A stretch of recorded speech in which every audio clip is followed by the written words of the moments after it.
welcome back to Beyond the Veil Tarot and Astrology. This is going to be your astro weather for the week of January 11th through the 18th, 2026. Major headlines this week. We're going to be taking a look at Venus's ingress into the sign of Aquarius. I'm Candice Marie, your astrologer this week from Beyond the Veil Tarot and Astrology. Hopefully guiding you guys through the cosmos with some intuition and insight. We have a gangbusters week ahead, so I'm excited to kind of talk about the transits throughout the week and hopefully give you guys a little bit of a pep talk in this astro weather. Now, we're going to be diving into everything that's going on with the transits for the week ahead. And also we're going to be putting a spotlight on Venus's ingress into the air sign of Aquarius. So I'm excited for that too. We're going to see how the energies are kind of shaking things up when it comes to love, values, and creativity. I am predicting a very busy week. The goat party in the sky is going to continue with lots of conjunctions in Capricorn. But before we get into it, a few love notes from me. Please give me a thumbs up, like this video, and subscribe. Click that bell button below if you want to see more of my videos. I'm here on Tuesdays, Thursdays, Fridays, and Sundays, trying to make sense of what's going on in the cosmos. And drop your guys' rising sign. I read all of the comments, but I'd love to hear how you guys are feeling with some of the energies this week and that Venus ingress.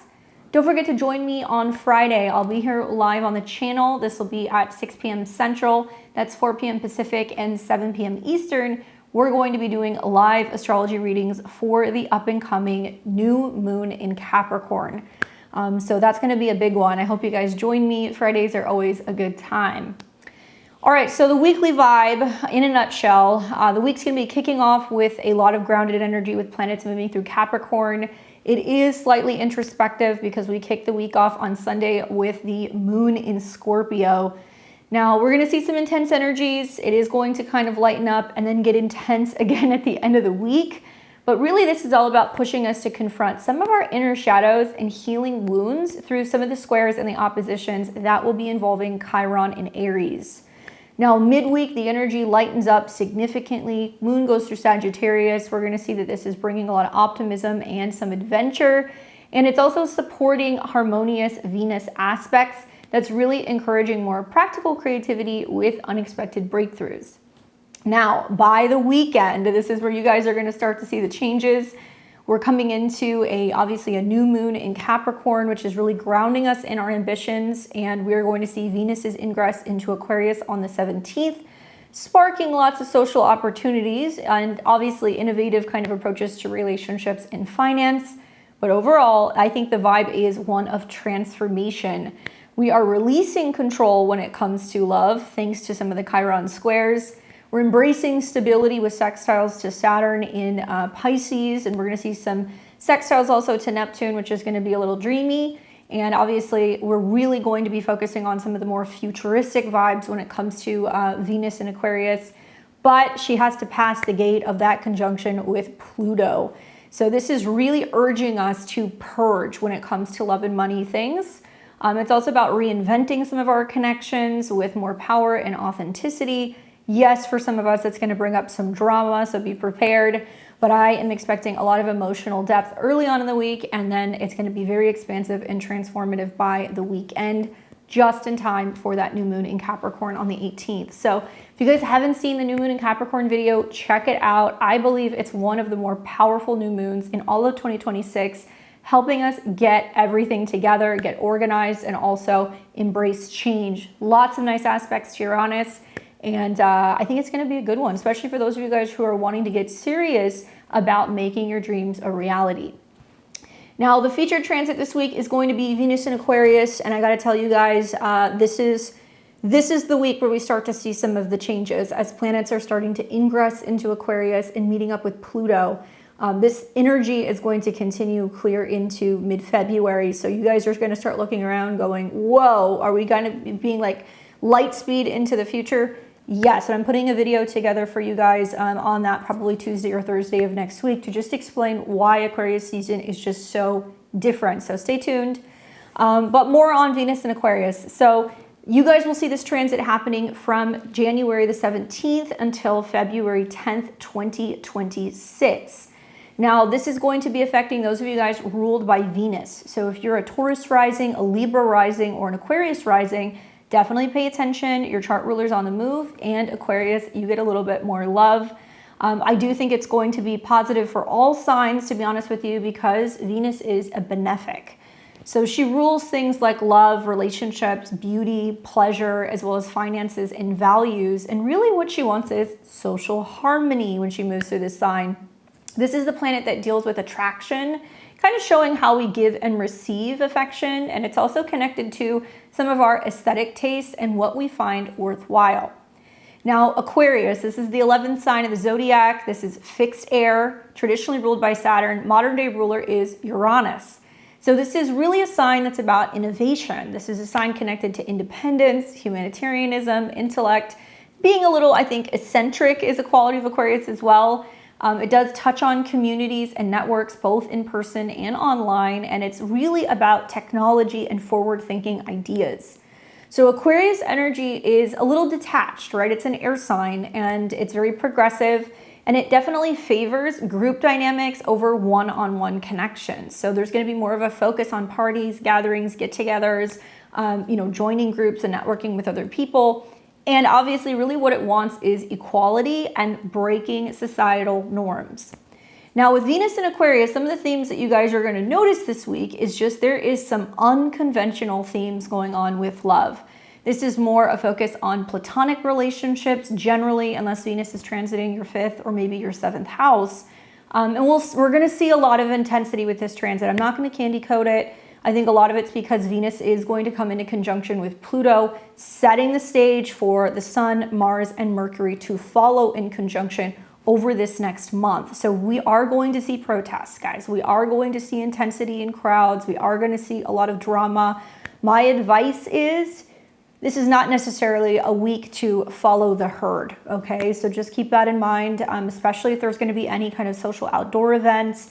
Unfortunately, we can see some really difficult kind of themes that can come up in relationships because Venus and Pluto are going to conjunct. Now, on the other side of this can be beneficial for intellectual connections. So maybe freedom in relationships, having a little bit of space. Maybe it's about bringing our spouses and our partners and kind of, communicating and working with groups of people or going to kind of group events and parties. And this is also really going to be highlighting art and beauty within communities. It's known for experimental aesthetics, very modern things that are a little bit more sleek and minimal. And I think a lot of us are going to be really reevaluating some of our friendships, some of our goals that we have within groups and society. And also, I think it's about really loving without possession. That's what I love about Venus and Aquarius. They're really kind of seeking their best friend before kind of venturing into committed partnerships. And it's about kind of being detached and loving people the way that they are and not trying to make them conform. So some of you guys are really going to be seeing some highlights with platonic soulmates, maybe group dates, and obviously tech-infused creativity like digital art and online collaborations are going to be wonderful. Now, with a person who has natal Venus in Aquarius, I'd love to hear from you guys and kind of get some of your feedback, or even if you have, Venus in your natal 11th house or like a Venus-Uranus aspect. I've got this. I have Venus conjunct Uranus. I have my progressed Venus is actually in Aquarius right now. So I really loved some of that segue into this particular sign. But people who have a natal Venus in Aquarius crave mental stimulation and love.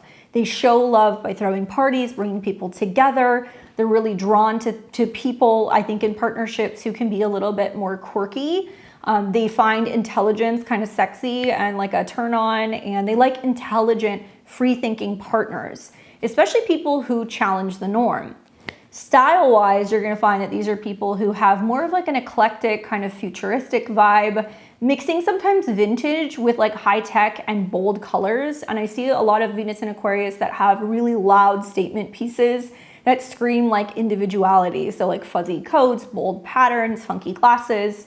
And I think in relationships, really what's beautiful is that they do need space and they need variety to kind of avoid feeling trapped. So they will oftentimes kind of prioritize causes or community get-togethers alongside kind of dates and partnerships or romance in general.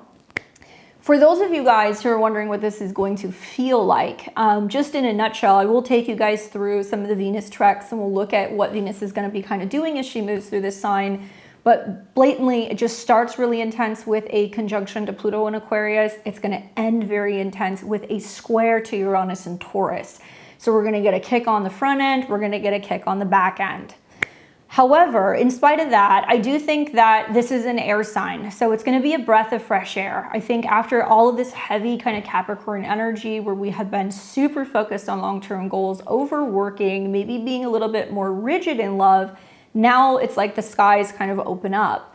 So a lot of us are going to feel like when it comes to our love life or when it comes to our wallet, things are actually looking pretty good. Now, relationships, I do think, are going to feel more open and experimental. So it's not unusual to notice that partners are going to want to go and hang out with friends, or that they're going to be more wanting to include kind of social groups. Like I said, like group dates and things like that are pretty common with this. And you'll probably find that people are kind of craving non-traditional setups, or they're connecting over shared ideals. Financially, I think that this is very innovative when it comes to investments or group ventures. I think that's going to really appeal to a lot of people. We're going to see some wild kind of spikes when it comes to tech stock and anything that deals with innovations, science, anything that's also kind of connected to the future, especially of power, because Pluto is going to be in this sign. Now, emotionally, like I said, a little detached, still exciting, and I think that we're really focusing on rethinking maybe some of our relationships and our beauty standards, and we're more open-minded and we're kind of willing to create some kind of change. Watch for sudden attractions or breakthroughs that can be happening when it comes to your self-worth. I think that's going to be a big one as well. Now, something I've been thinking about is that throughout this transit, Venus is actually going to be the dispositor of Uranus in Taurus. So this is kind of like the finale. Between now and April, Uranus is continuing in this sign before it moves into Gemini. And Uranus is not happy in this sign, right? I think of like trying to kind of coerce a bull to kind of come out of a corral, or, you know, it really just wants to stay put. It doesn't want to be rigid. It doesn't want to change. So I look at this and I'm like, all right, there's definitely going to be some connection here over the next month while Uranus goes direct. And we're really going to see that as we're getting into February, with Venus being the ruler of Uranus and Taurus. What you'll find is that this is going to be really amplifying. Uranus is more kind of in unwillingness to kind of budge, especially when it comes to energy, when it comes to environmental matters, when it comes to banking. I do think we're going to see some major peaks and valleys when it comes to certain kind of cryptos, because Uranus in the sign deals with instability when it comes to money, values, and resources. Now, it is possible that some of us are going to find that there is like a reevaluation of our financial security. I think we are going to see some stuff that's going to happen in parts of the world where there is going to be some radical kind of power grabs when it comes to whether or not people have access to money or banking, power outages that could limit people's ability to kind of connect. We could also see situations where if people are protesting in certain parts of the world, they're going to try to shut the money off, or people are going to get debanked. It's pretty common when we see some of these aspects, so we'll see how it plays out. Now, this ties to the more kind of innovative, unexpected, shocking, and surprising connection to Uranus and Taurus when it deals with finances or banking. Perhaps in a positive way, we could definitely see for some of us that some tech like investments that we have made really start to kind of pay off, and there could be something that is suddenly really sparkly and really kind of valuable. But it's all about redefining our stability, I think, through some of these kind of more unconventional means with Uranus and Aquarius. I do think it'll bring some sudden changes that feel liberating for some people, but also very disruptive for others. So keep in mind, if you're a little too attached to the status quo, this week's going to feel rather uncomfortable. Now, the dates that we're going to want to watch, I'm going to take you guys through the aspects that Venus is going to be making. And to be honest with you, it's a rather quiet transit. She's not going to be making really any squares. So I think that's beneficial, because as we're going through Capricorn kind of season this week, Mercury, Mars, the Sun, Venus, everything's squaring Chiron and Aries. I'm not going to get into the politics of what's been going on recently. I'm going to tell you guys to go back to my last week's horoscope when I talk about how the stellium in Capricorn, in my opinion, was very reminiscent of some of the stuff that went on with the BLM protests the last couple of years. Now, this is because Capricorn deals with people who are in positions of power, people who are uniforms, whether it's cops, government, whatever. And it's all then coming into conjunction and squaring Chiron and Aries. So this is where power structures, people who are in government, military, people who are cops, are pressing down and creating a lot of tension on individuals, Chiron and Aries.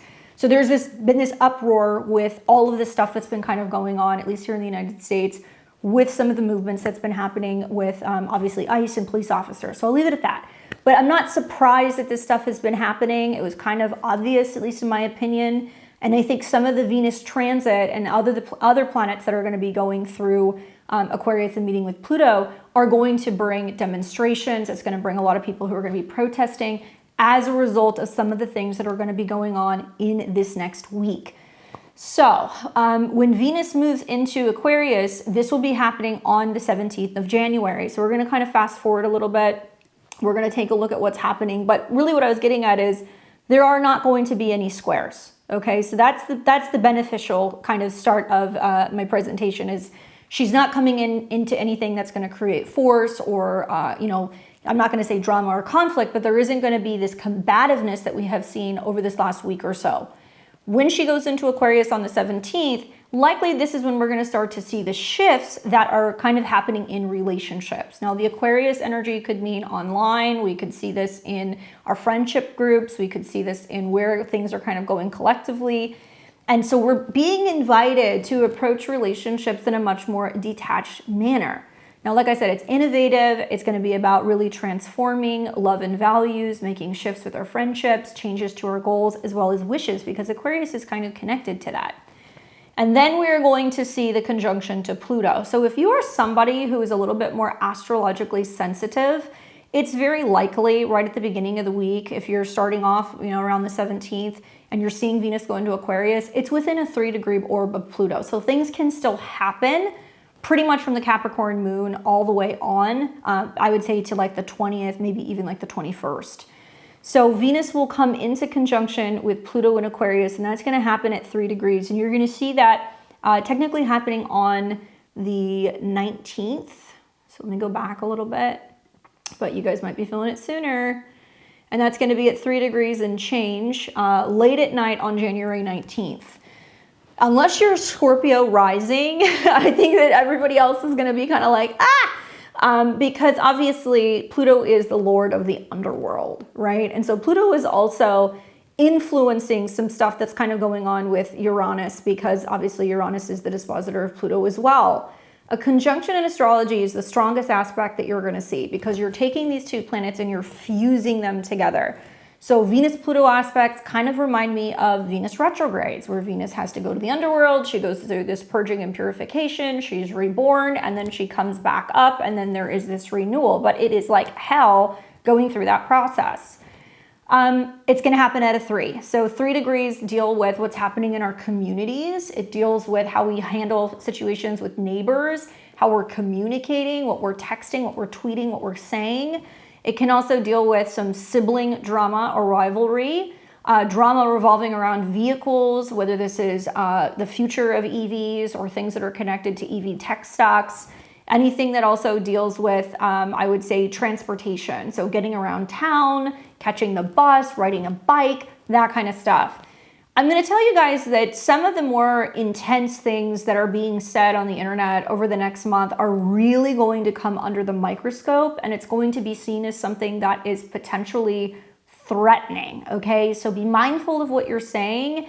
Long gone are the days where I think people can say radical, crazy, threatening things online or within groups or things that are being chanted or whatever without there being some kind of repercussion, okay? It doesn't matter what side of the whole, kind of shitstorm that's going on right now. It does not matter.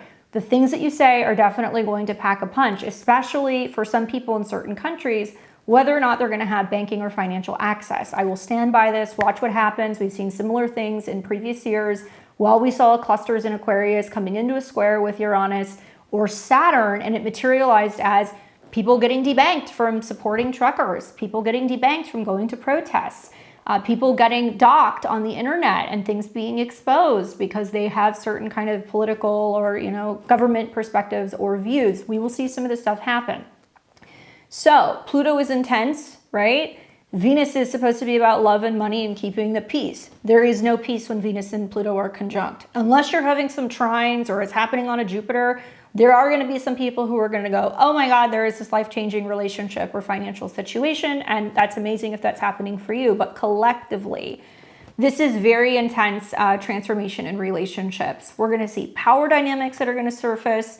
This is going to lead to, for some people, the opportunity to purge and get clarity and have that heart-to-heart and get it out, and then have a deeper bond. For some, it's going to represent necessary endings. So we're purging toxic attachments, toxic friends. We're focusing on empowering connections, authenticity, love, and this is really great for rebirth, but there's going to be a lot of contrast as well. Something I've noticed a lot with like Mercury-Pluto or Venus-Pluto aspects, because Mercury's getting in there too, is I've seen people who will snoop through their partner's phone, right? They'll go through their social media, they'll look at their messages, they look at the text messages, they find something that's damning, and then it's like, boom, the whole like relationship kind of blows up. This could also materialize for some people as being like, you know what, I don't like what somebody is saying on Facebook. I don't like what somebody commented on my socials. I'm going to unfriend them. I'm going to block somebody.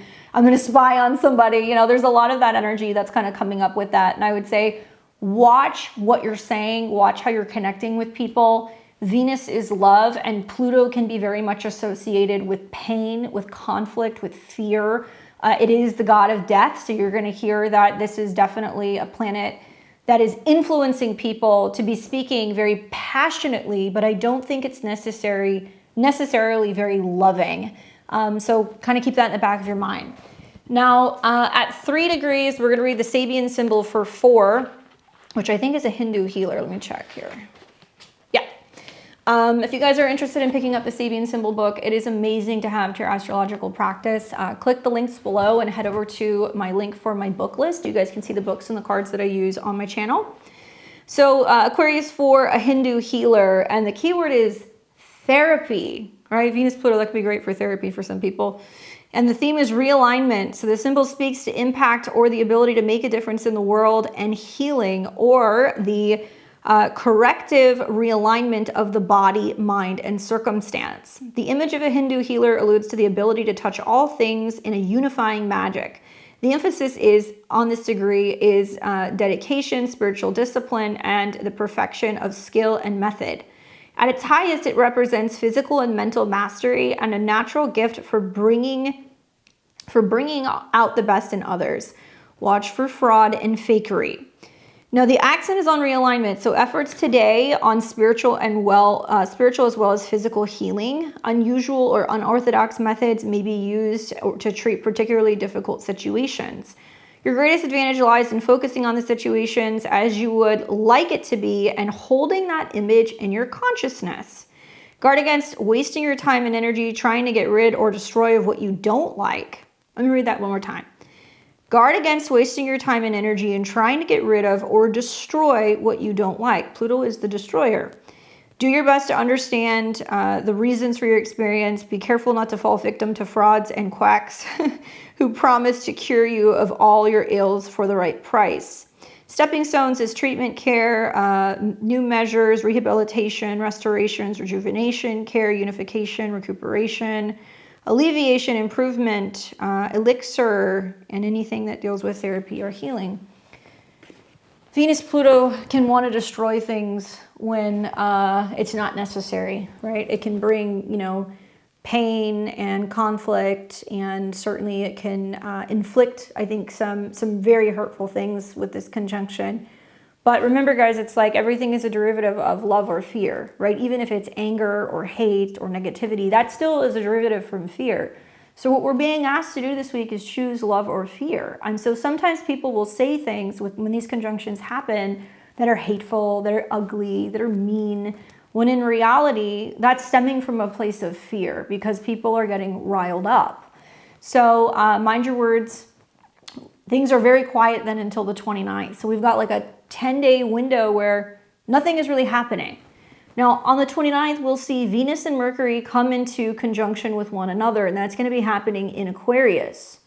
So it looks like that's going to officially be here, like right around 15 degrees, which ironically is what? Another Gemini degree. So a lot of Geminis might be making the news. Obviously, a lot of politicians, media, analytics, anything that deals with people who are analyzing data and things that are connected to forecasts, especially for what's happening with government spending, or things that are going to be happening to banks, or things that are going to be happening involving changes with, just like I would say the economy in general. So that's another Gemini degree. I didn't realize that until just now. And when Venus conjuncts Mercury, we've got the heart and we've got the mind. And so I'm assuming there's probably going to be some pretty significant announcements that are going to be coming out in the media regarding changes with the incoming financial system. So whether that's talking about the future of digital currency, if that's talking about making things freer and easier to kind of transact or trade. I think there's going to be a lot of people who are going to be talking about some major kind of tech stocks and things that are going to be potentially kind of happening. And obviously Venus represents women. So with Venus in conjunction to Pluto, a really significant story in the headlines regarding a woman being involved in a scandal, right? Or being involved in an affair, or there being some mishandling of funds, tying it back to Uranus and Taurus. Maybe saying some hateful things. Maybe it's going to be about some kind of crime or corruption that's being exposed, or if somebody really prominent dies. Then we see the Mercury Venus. So then it's like, well, does more information come out about that? So we've got like that mental harmony in communication. And one thing I do like about Mercury Venus conjunctions is that we can be so incredibly poetic in how we communicate. We can send thank you letters. We can send invitations with this. We can be calling on people to come and celebrate unions, new relationship milestones, parties, all that stuff. So it's great for ideas about love and things that kind of flow freely. So this is wonderful for kind of witty flirtations, going to mixers if you're single, trying to meet people, and innovative plans in relationships or finances. Love this for brainstorming, okay? Especially new ways to make money, new ways to make friends, joining new kind of communities and groups online. And also, this is wonderful for just having some kind of social get together and being able to enjoy your friends and your romantic relationships in one. And this is where we can kind of communicate, I think, a little bit in a much more like kinder fashion. Now, on the 31st, we're going to see that Venus is then going to inconjunct or quincunx Jupiter. And so you're going to have to kind of look for this. Actually, wait a second. Let's take it back. On the 30th, I take it back. So it's going to be at 17 degrees. So it'll be inconjunct and quincunx Jupiter. And the moon's going to be there too. So this is about kind of reflecting on the past, what we've done in the past, what we've believed in the past, where we've lived, our family relationships, and like something coming into friction with obviously with Venus. Actually, no, I take that back. It is going to be on the 31st. I'm looking at Mercury. There we go. So when the inconjunct happens between these two planets, it's bringing up some kind of blind spot where there's some minor friction between emotional expansion, especially inward with Jupiter retrograde in Cancer, and where we're going in the future of our relationships, where we're going when it comes to friendships, maybe being a little bit more detached when it comes to our values. The effects of like a Venus-Jupiter aspect normally manifests as there being some kind of overindulgence. So overindulgence in comforts versus intellectual freedom. And Aquarius is going to be like, well, everybody needs this. Everybody needs money. Everybody needs security. Everybody needs to have faith in the future. And then Jupiter retrograde is going to be like, well, but do I want that? Do I want to sell my house? Like, do I want to open my, home up to other people? Do I want to host the party? And so we can find that there's a need with an inconjunct to kind of like adjust our expectations. And we have to find the middle ground, especially when it comes to love, friendships, even financial situations, in order to avoid disappointment, because like I said, it's like a blind spot. So we have to balance really the heart and also the mind and think about what changes we need to make on the home front in order to bring about this new goal, because Aquarius can be about goals. It can be about our dreams. Then on February the 4th, you're going to see that Venus is going to come into a sextile with Chiron and Aries. So this is a friendly aspect. Air and fire, they fuel each other. Finally, we're getting out of like the Chiron, squares that we were seeing in January, and we move to Venus finally making a nice aspect. This is the first nice aspect that we're going to see throughout the entire transit. So with Venus making the sextile to Chiron and Aries, it brings up the themes of healing through gentle support and really embracing who we are, being independent, being ourselves. Maybe it means that now with Chiron direct, we're healed, we're renewed, we're more confident, and we're able to kind of get into the swing of maybe finding our tribe. Certainly Venus and Aquarius can do that.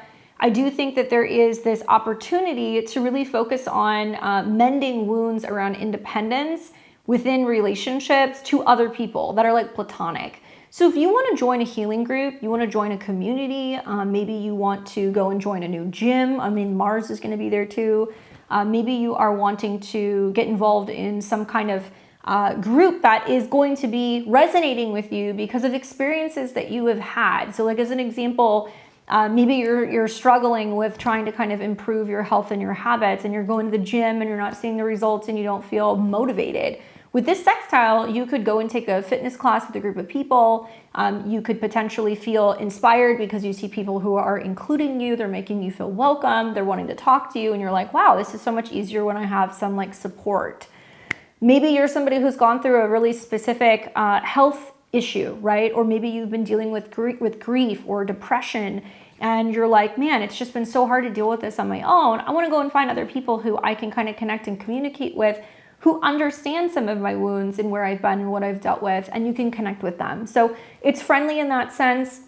I do think that this can be also really about compassionate innovation in helping you better heal yourself as well as other people. So that's a nice aspect that we're going to see.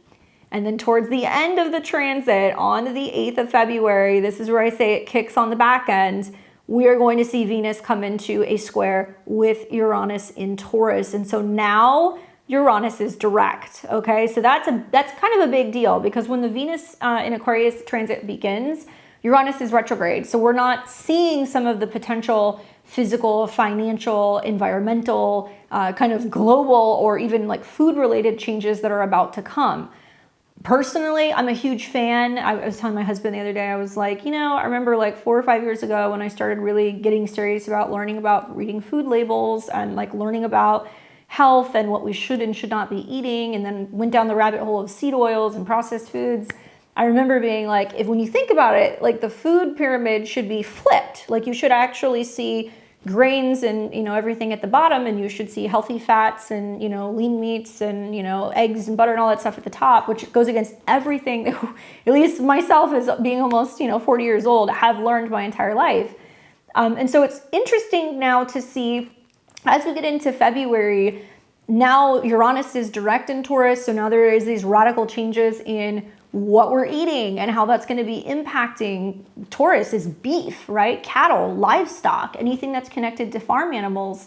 And now there's all these planets that are coming into a square with that, so it may actually stimulate or support or push for new goals when it comes to I think regenerative farming, or anything that's going to be really helping people who are producing animals and food. So this is going to be part of it. It's going to be about these new realizations and insights and changes for the collective with the goals when it comes to innovating our health. Now, the square is not friendly though, and it's happening at a 27. So what is 27? A Gemini degree. So I'm like, man, there's going to be some crazy stuff probably going on this week with Kanye or Trump, who knows. Any other major prominent Geminis that are going to be tweeting and saying some stuff. But when this square happens, it keeps reiterating over and over and over this 3 degrees. You're going to keep seeing it tying back to the Venus-Pluto conjunction. You're going to see it tie back to the Mercury-Venus conjunction. And when we have a square, obviously, there is friction. So this is a Mars energy. So there is like 2 opposing forces that are meeting and kind of going against each other. So now we really see Uranus direct. We see mutual reception between Venus and also Taurus.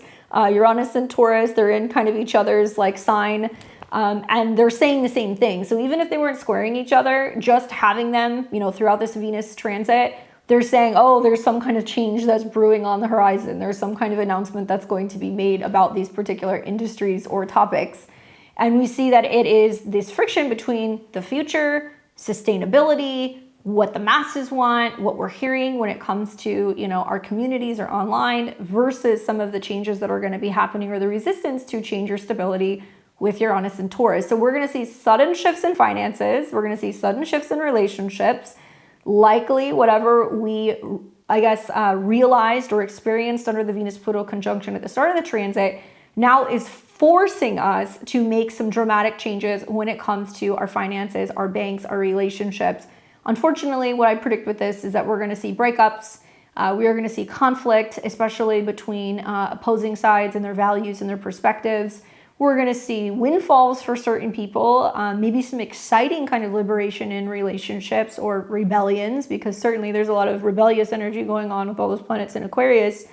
And likely this is really asking us to just kind of finally break away with something and maybe embrace freedom, turn surprises and shocks into what could potentially be growth and something that could actually bring us freedom. And then finally, I would say the transit we've all been waiting for will be Venus going into Pisces, and that's not going to be happening for another day or so. So we'll see closer to the 10th. Venus leaves Aquarius, it goes into Pisces where it's in its exaltation, and we're off to the races. So if you guys have been waiting for some time to really get serious about some big changes aesthetically, or maybe you're wanting to make some bigger investments, perhaps you're wanting to, do some cosmetic work, do some shopping, do some investing, I would say wait until we kind of get out of some of these shakeups that are going to be happening. But obviously it pays to know your personal chart. So it may be really, really good for some people. I think just in a nutshell, because it starts with a Pluto conjunction, it ends with a Uranus square, and everything is happening at that 3 degrees. Sorry guys, clearly not prepared for this one. Let's look at what the degree theory says about threes, because I'm sure there's more than what I kind of rattled off in this list. So 3, 15, and 27. So many people have asked me for this book, degree theory. Honestly, I have not seen them in print. So that's why I share it with you guys on the channel whenever I can. So degrees of Gemini, to write, set, pencil, notebook, stationery, paper, or a sheet of paper. Traffic, streetcars, all things that deal with transportation in the street. Short trips, crossroads, bus stops, drivers, traffic junctions, anything that deals with bridges. Newspapers, journalists, magazines, newsstands, books or a bookstore. Conversations, communication, telephone, internet, letters, envelopes, stamps, anything that deals with mutual understanding. Educated people, intellectuals, literature, writers, to learn. Shop assistants, stores, commerce, merchants, announcers, radio, television, corridors, staircases, balconies, fences, gates, a hall, neighborhoods, neighbors, personal documents, identity cards, passports, driver's licenses, visas, matchmakers, getting in touch through someone, connecting on the internet, language to translate, interpreter, children, kindergarten, elementary schools, doubles, couples, or things in twos like pairs, names, nicknames, twins, a brother, sister with a brother or sister. Okay, I kind of nailed that. I think I got most of it. So you will see with some of these threes that when we see the conjunctions to Pluto, the conjunctions to Mercury, and then the finale is the square to Uranus, it's going to get people riled up. So, watch for out in the world, you're going to see with Venus, Pluto, shifts in global power, and it's going to be relationships in global power. Okay, so Venus Pluto can also be freedom. It's like we're making this announcement, we're walking away from that. We are seeing that here in the United States. There is an incentive to do that. Changes with social justice, revelations in tech or social media, influencing economies and or diplomacy, perhaps scandals of celebrity relationships or breakthroughs in, like I said, cryptocurrencies, and humanitarian efforts that gain traction. But because of Pluto's intensity, we might see power struggles in global alliances, like reforms in equality, maybe laws or AI ethic debates, and this push towards more progressive or transformative policies that are going to redefine value on a societal level. For you guys, how to best work with this transit, I've got you set, so stay tuned. I'm going to take you through the 12 rising signs. I'm going to talk about that conjunction to Venus. I'm going to talk about the fact that it's influencing Uranus, and also what to watch for on the 18th, because the moon is going to ingress into Aquarius right after the new moon in Capricorn. It's going to conjunct Venus and it's going to conjunct Pluto. And that is going to show you next Sunday what is about to transform, what area of your chart. So I would just say embrace the chaos, right? Embrace the renewal or the purging or the purification. Be experimental. Try to connect with people in new ways. I think online communities are wonderful. I think this can be wonderful for group dates and things that are kind of unconventional, like online dating. Maybe there is more of an emphasis and a focus on kind of compatibility on an intellectual level versus some of that more kind of like chemistry and emotional kind of clinginess. This is also a time to really use affirmations because of all the threes energies that are kind of coming up for detachment. So I would say something like, I attract, connections that honor my independence, right? Or I am connecting whoever is going to be kind of vibrating on my level.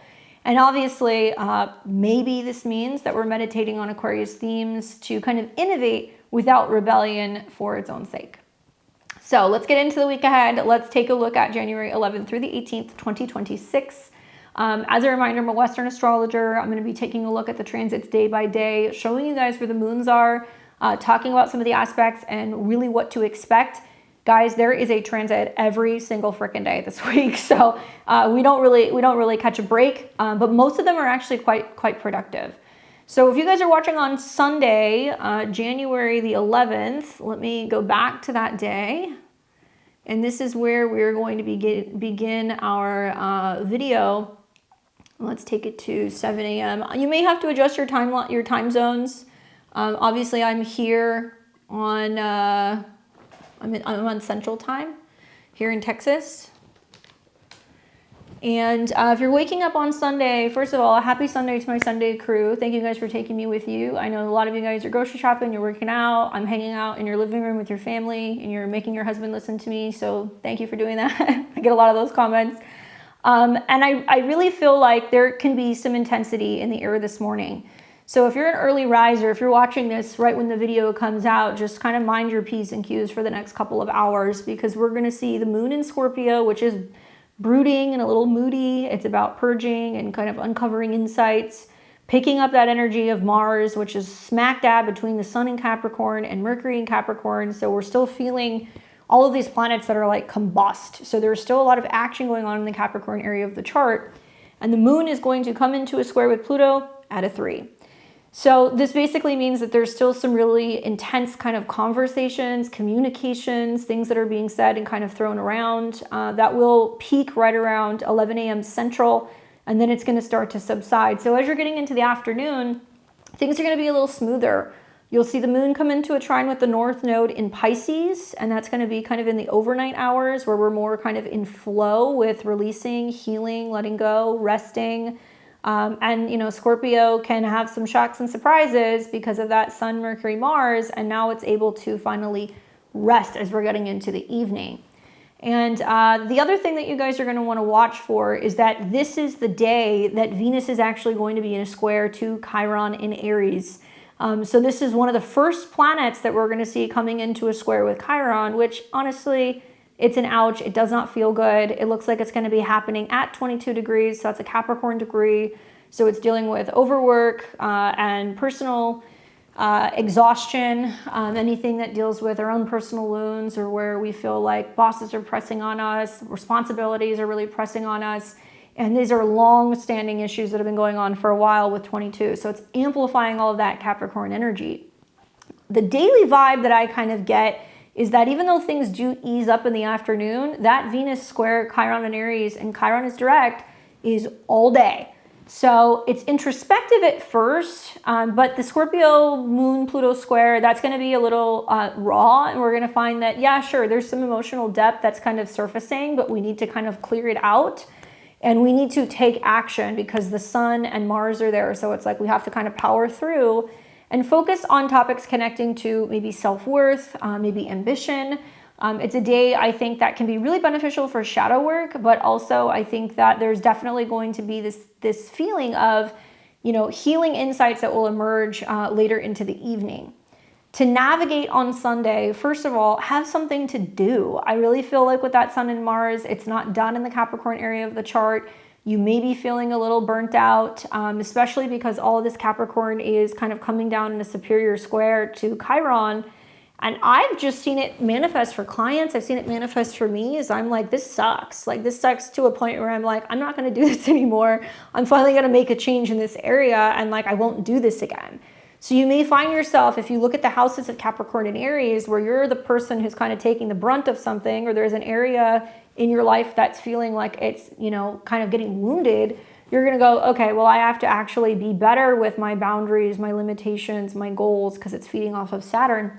So that way you're not in that situation in the future. I do think that to navigate today, lean into vulnerability. I think that's going to be key. Maybe you have to have a heart-to-heart conversation with somebody. Maybe it means that you have to journal or you have to reflect on, you know, these ugly kind of emotions or things that don't feel good that are coming up. Do avoid power struggles in the morning, especially like if you're trying to grab brunch or something this morning. I would be like, push it to like afternoon, because there can be a little bit of like some squabbles between friends or issues revolving around going and doing something socially and like some kind of financial snag. I also feel like this is about focusing on being compassionate and really having some really adequate self-care. So that way you can transform some of the pain that's coming up for you today into empowerment, and likely you'll be able to power through. Now this is going to take us into what will be Tuesday. So as you watch, the moon's going to come into a trine with the North Node in Pisces overnight from here to here. And then we wake up on Monday morning with a moon in Scorpio. Positive is that there's a great deal of sextiles going on between the moon in Scorpio and also Mercury, Mars, the Sun, Venus. So it enhances communication and getting work done. It's also great for accounting, budgeting, anything that deals with taxes or paying bills. It's going to sextile Mars, which is obviously what we're looking at with the, you know, the moon in Capricorn, the moon in Scorpio. We have an exalted Mars in Capricorn, so we can go, okay, we're making these changes, here we go. And then it's also going to sextile the Sun, and it's a closing sextile. So we're kind of now getting a little bit more comfortable with what we're closing out as we're getting ready to come into the new moon in Capricorn later in the week. So all in all, Monday is a great day, even in spite of that Scorpio moon. I do feel like what I would really be focusing on is the fact that now the Sun at 22 degrees comes into a square with Chiron and Aries. So it's like, boom, there it is again. Venus opened us up to the personal wound. The Sun is showing us where we need to kind of take responsibility and learn to either step up, or we need to learn to say, you know what, it's too much of this. It's been too much of this. I have to actually let this go. Or if you do need to take a step back, because it is highlighting all of this Pisces, and meditate, right? Go for a walk, break up your day a little bit, you know, check in with yourself intuitively, remind yourself that this too shall pass. I think that the daily vibe with some of the lunar aspects and also with the Sun square Chiron is that, look, Monday is going to be a very productive day. It's going to be emotionally expansive because now we're starting to see the moon start coming into a trine with Jupiter in Cancer. So it's going to enhance, you know, our emotions and kind of reflect some things. And we've got a water trine that's setting up with planets in Cancer and also in Pisces. And this is going to be a time where I really feel like the insights that we get with our personal goals will be met with some kind of nurturing growth. However, there will be some identity wounds that are going to come up and they're going to sting. And maybe it's lingering from the Venus square. So to navigate kind of going through the day, what you guys are going to want to watch for is right around the time the moon starts coming into a sextile with Mercury, communication is so much better. We're going to get a lot of work done. Then you're going to see the moon start coming into a sextile with Mars by the evening and a trine with Jupiter. So the day is, it's a little moody still, but there is this sense of being like, okay, we're leaning into the necessary changes. And like, if these negative emotions are coming up, clearly something's got to give. So to really navigate for you guys on Monday, my advice for you is to communicate boundaries early on in the day. You might have to say, this is how much time I can give to this situation or this person, or this is what I have the ability to kind of, you know, uphold today. And then there's the boundary. And use some of the trines between the moon and Jupiter to really focus on emotional healing, transformation, and how you're processing emotions. Could be through home, could be through family. And this is going to be about building security without overextending yourself. Now, as we get into the evening, you're going to start to pick up that energy of the moon coming into a sextile with Mars and the sun. So some people might actually find that it's productive clear into the evening hours. And then we wake up, which will be on Tuesday the 13th, and the moon starts doing some things. So moon is still in Capricorn, Scorpio. I'm looking at all this Capricorn. Moon is still in Scorpio. It's sextiling all this Capricorn. It's coming into an opposition with Uranus and Taurus, which will definitely bring up some emotional sparks, especially over finances, budgeting, money, paying bills. And it will also trine Saturn and also Neptune in the sign of Pisces. So, Wednesday kind of feels to me like part of what's happening is there is this focus on, all right, how are we navigating some of the more kind of challenging things that are kind of coming up? How are we looking at some of the unexpected surprises maybe that are going to be taking place? This also is going to light up a bunch of other transits. You're going to see that the moon will trine Saturn and Neptune in Pisces, and then later in the day, the moon's going to go into Sagittarius. So let's look at this. So it's sextiling Venus first thing in the morning, so it's good for getting work done and emotional changes. Opposes Uranus, so watch for some of the sparks with finances and unexpected change. And this could also mean some big changes that's kind of coming up with the markets or, anything revolving around crypto, stocks. And Venus and the moon are sextiling, so it's signaling as we're coming into what will eventually be kind of like the dark moon phase that things are dumping, things are bottoming out. I mean, you guys can go and look at the charts. Usually the days leading up to a new moon, things bottom out. The things that are kind of leading up to a full moon, things get bigger or things become, like more expansive or more expensive. The other transit that's kind of happening is this is the day that we're going to see Mercury in Capricorn come into an opposition with Jupiter. It's the last planet to oppose Jupiter. And Mercury deals with the South Node. So South Node in Virgo is criticism, overwork, being hard on ourselves, unhealthy habits, not being productive, focusing too much on the details. And so big news, big media, big announcements, big conversations, blowing up situations, people just trying to be very matter of fact with Mercury and Capricorn. Let's get the job done. Let's have the meeting. And people are very emotionally reactive to some of that. And that's being inflamed still with some of the trines between the moon and Jupiter. Thankfully, that moon trine Saturn is going to help us emotionally stabilize. Neptune's going to help us heal. But I really feel like it gets amplified because then look at this, boom, now Mars comes into a square with Chiron and Aries. And that's a lot more difficult to deal with. I can deal with the Venus square Chiron, taking responsibility in love matters and kind of bucking up. The Sun square Chiron is where we might feel that bosses are kind of on our case or parents are on our case. But the Mars square Chiron is not friendly because Mars is going to be the dispositor of, obviously, of Chiron and Aries. And that 22 degrees is the kill or be killed degree. So yes, you may see that there is some intense words. There's people who are combative. We're going to see people who may potentially be inflicting head wounds or things that are connecting to hitting or people, getting hit in the face or issues with their face. Getting in people's face is very Mercury, Mars. And this is all playing off of Saturn. And Saturn and Neptune is like, looking around, watching what's going on, watching the conflict and being like, yeah, I don't want to get involved or I don't want to say anything. So you're going to have people who are going to be on one extreme end of the spectrum of being combative and other people who are just going to be the bystanders who are going to watch what's kind of going on back and forth. This is not the day to be getting shots, injections, laser treatment, microneedling, especially skin. Some people may get some gnarly dry skin, some sunburns if you're in that part of the southern hemisphere. And there is irritation that is kind of coming up and also issues that are kind of connecting to the head, migraines, sinuses, that's pretty common. I live in the part of Texas where everybody's having a lot of issues with cedar right now and a lot of people are having these really kind of dry coughs and like all this congestion that's going on. So if you're one of those people, now the astrology might be kind of connected to that. I think that I would really be watching the Mars square because I feel like with Mercury in opposition to Jupiter, this is also going to be people making like mountains out of molehills. And remember, Mercury is in a sign that deals with leadership. It's in a sign that deals with authority. And it's going to be people going, hey, at a 19, this is, I'm trying to work with you, or I'm, trying to, follow orders, or I'm trying to be diplomatic.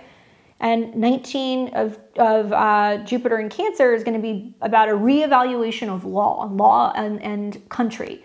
And so people are going to go, well, we're just following the law. And some people are going to go, yeah, well, I'm defending myself. Or they're going to use certain perspectives or beliefs about what is and is not just. And they're going to get violent. I don't like to say that. And obviously Saturn and Neptune, and this is just my perspective astrologically, Saturn and Neptune in Pisces, it wants peace, or it wants to enforce boundaries peacefully. Sometimes it doesn't know its boundaries. Sometimes it means that, we've got people who are afraid to enforce boundaries because now they're going to see citizens and people who are going to be combative. I mean, Mars is weapons, guys. So, and whether it's somebody who says something threatening and somebody responds with violence, or somebody who is suggesting that they're just trying to do something peaceful and somebody gets kind of, reactive. It's not the best energy. And in a general sense, if it's not about what's going on in the world, there can be a lot of pressure that's being put on you at work, and you can feel like a boss is just, being very critical or kind of criticizing you or kind of pressing down on you. Thankfully, what you will see that's going to be happening on the 13th is that the moon's going to go into Sag, and you're going to see that in the evening, which in many ways, yes, it will lighten up the energy, right? We're more optimistic, we can travel, we can get things done. But in reality, this is highlighting the fact that Jupiter is retrograde, people are really emotional and reactionary, and it's opposing Mercury. So there's going to be major either international headlines. I also think that this is tying to Sagittarius, so it's like blockades happening at airports, things that are going to be happening on college campuses, people who are going to be shouting about, this country or that situation, and it's going to really inflame the Mercury-Jupiter stuff. And it is also going to be bringing up a lot of issues in regards to what you are not seeing, because Saturn and Neptune is influencing this. So you're going to see two opposing sides on scenarios that are happening out in the world this week, where the media is going to show you one thing, and then you're going to see people who are independent out there who are going to go, I was there, I saw what happened, I filmed the whole thing, Mercury, Mars.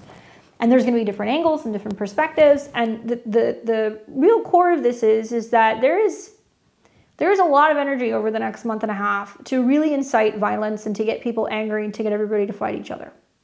And if we decide to take a step back and lean into the Sabian symbol, which was basically saying, focus more on what we can love, what we can heal. Healing ourselves individually is very much Aries, not getting wrapped up in fighting other people's battles and then being a pawn in the process, because of some of the things that will happen are some major relational issues that will fall later in the week. So more or less, we do see that Tuesday, the 13th, is extremely dynamic. It's very oppositional. People are going to be very opinionated. People are going to respond very emotionally. And I would say lean into practical actions and find that, there's going to be some clash with emotional needs. And this is about kind of pushing us forward, leading to breakthroughs or frustrations. And then in the afternoon, it breaks. Then we see the sun, then we see the moon go into Sagittarius. It's not aspected. It's not doing anything. And honestly, with Jupiter retrograde, we have to remind ourselves that we can't be reacting to things so emotionally. Now this is going to be, taking us into what will be the 14th. But before that, how to navigate on Tuesday. Mercury opposed Jupiter. Balance logic with intuition. I mean, I think that this is also about avoiding debates because they will escalate. Channeling energy into creative problem solving, focusing on long-term stability. I mean, I would be really kind of leaning into Mercury rather than Jupiter, okay? So overnight, the moon's going to keep going through Sagittarius. We wake up on Wednesday, the 14th, and the moon is starting to come into a square with the north and south node. So this is a crossroads that we're going to be at on Wednesday. And we're going to see events that are going to be taking place that go back to this Jupiter in opposition to Mercury. We're also possibly going to be seeing that there's major reevaluations or court decisions or things that could be overturned or things that are coming back up. Certainly Jupiter deals with import and export. So I'm going to be curious to see what's going on with like the court decisions regarding, what's going to happen with the tariffs and if there is going to be some overturn or some change. But international trade laws, judges and juries, that can be very much kind of associated with both the 19 as well as Jupiter and Sagittarius. And that moon will square the north and the south node. So you're going to see that happen around the afternoon at 10, which is a government degree, which is going to deal with government and authority figures. The big transit on Wednesday that you're going to be watching for is now Venus in Capricorn is starting to come into a sextile with Saturn. So that's good. Venus, hard work, dedication in Capricorn, long-term relationships and goals, and then focusing on solidifying them and, creating timelines or navigating relationships more intuitively, maybe being a little bit more reserved and waiting and seeing with stuff, especially financially. But I think the vibe on Wednesday, once you get past the moon square, the north and the south node, and we start seeing Venus hit that 27 and make the sextile, which is going to be in the evening, that's when things get a little bit easier. Obviously, it's going to be later in the evening, but as the day goes on, you're going to feel like things are a little bit more in flow. We're not kind of getting that moon square the nodes where it's like, what is the story? What is the truth? Where are we traveling? And we can see some travel mix-ups. I think Wednesday is adventurous. I think that there is a bit of a karmic nudge to grow and expand and learn and reflect on the past. There's also a lot of opportunities for structure when it comes to dreams, love, relationships, money, changes in our values. But destiny is really calling us to release perfectionism, to not focus too much on the details, to not blow things out of proportion, to focus more on what our gut and our intuition is telling us. So what you want to do on Wednesday is you really want to focus on committing to realistic goals in relationships. You want to explore new philosophies. You want to really ground yourself out, though, and focus on compassion, so that way you can really kind of align with your path and also like your purpose. So the moon will keep moving through Sag, and this will take us into Thursday, which is going to be the 15th. And when we wake up, it's still in Sagittarius. It is now in conjunct or quincunx Jupiter. And so, there is a little bit of like kind of getting rubbed the wrong way maybe, or where we're overindulging or, maybe blowing something still kind of out of proportion. We will see also that's taking place this day that there is going to be what did I put here? Venus in Capricorn is going to trine Uranus in Taurus. I like that. We're going to see a lot of these trines that are going to now start coming through the end of the week. It's kind of baked into the new moon in Capricorn. 27, are you guys noticing? 27, everything is about media. Everything is about communication. Everything is about what we're saying, what we're thinking, what we're writing. Guys, words are spells this week. So when Venus trines Uranus, this is friendly. This is like we're finding new innovations when it comes to money, new ideas, new ways of being able to improve our relationships. And so what I like about this is that there's a lot of innovation. There's also opportunities to heal. Maybe we have a breakthrough and we have a sudden kind of insight when it comes to our finances. Maybe it means that a change that we make in our aesthetic, how we're styling our hair, what makeup we're wearing, what kind of clothing style we're embracing, is somehow sparking more confidence. It can also be that love and relationships feel more kind of inspirational and exciting, and there can be some like good things that can be happening. So look at Capricorn and also look at Taurus in your chart. And Venus is the dispositor of Uranus. So it's saying like, hey, things are going to flow better. Now, in a literal sense, because Venus in Capricorn is going to be like government spending, women in politics, women in positions of power. Maybe it can mean new deals and new relationships or new partnerships that are kind of forming with companies. They are leaning more in the direction of saying, yeah, actually, we can, stimulate the economy, Uranus and Taurus. We can provide maybe changes in the banking system. Maybe we are going to be a little bit more friendly when it comes to cryptocurrencies. And Venus is also starting to come into a sextile with Saturn still. So it's waning. We were seeing it more on the 14th. But this is really nice for stabilizing anything in terms of things that are signed or agreed to. So if you have to sign a new financial document, if you have to make some kind of agreement, not a bad idea to do it. You could do it that day. Mercury's no longer in opposition to Jupiter, so I think it's pretty friendly. After the Capricorn new moon or roundabout there is good too. So as you're moving through the 15th, now things are going to kind of shift in the morning.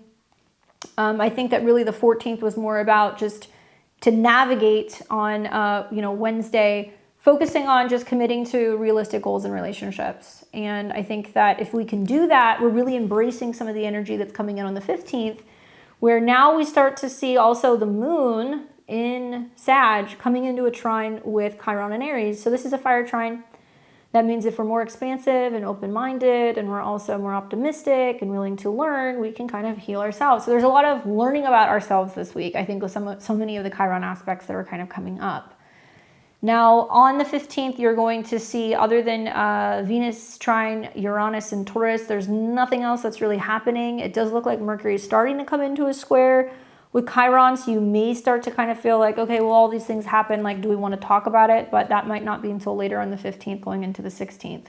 So focusing on the day, you'll see the moon come into a trine with Chiron, and that looks like that's going to happen in the early afternoon. And you'll see Venus that's trining Uranus basically all day. So watch for the changes with love, money, values, and all that fun stuff. Then we're going to see the moon continue to keep going through Sagittarius into the evening. And you guys are going to find that, by degree, Mercury's at 22, 27. So it looks like overnight on the 15th into the 16th, Mercury will square Chiron. So if you do have to sign anything, okay, or make an announcement, wait until right around the new moon. Wait another day. Give it until closer to Friday, when Mercury and Chiron are out of the square and the moon's going to conjunct Mercury and Mars. So wait till Friday. So daily vibe in a nutshell for Thursday is innovations and healing. And that can mean, like, you know, you're taking responsibility for your health, what you're eating. Maybe you're making changes in your budgeting. Maybe it means that there is a sense of you practicing moderation, because this is like a Saturn, you know, kind of vibe as well. And sudden insights, I think, that can kind of, bring up sparks when it comes to confidence and adventure.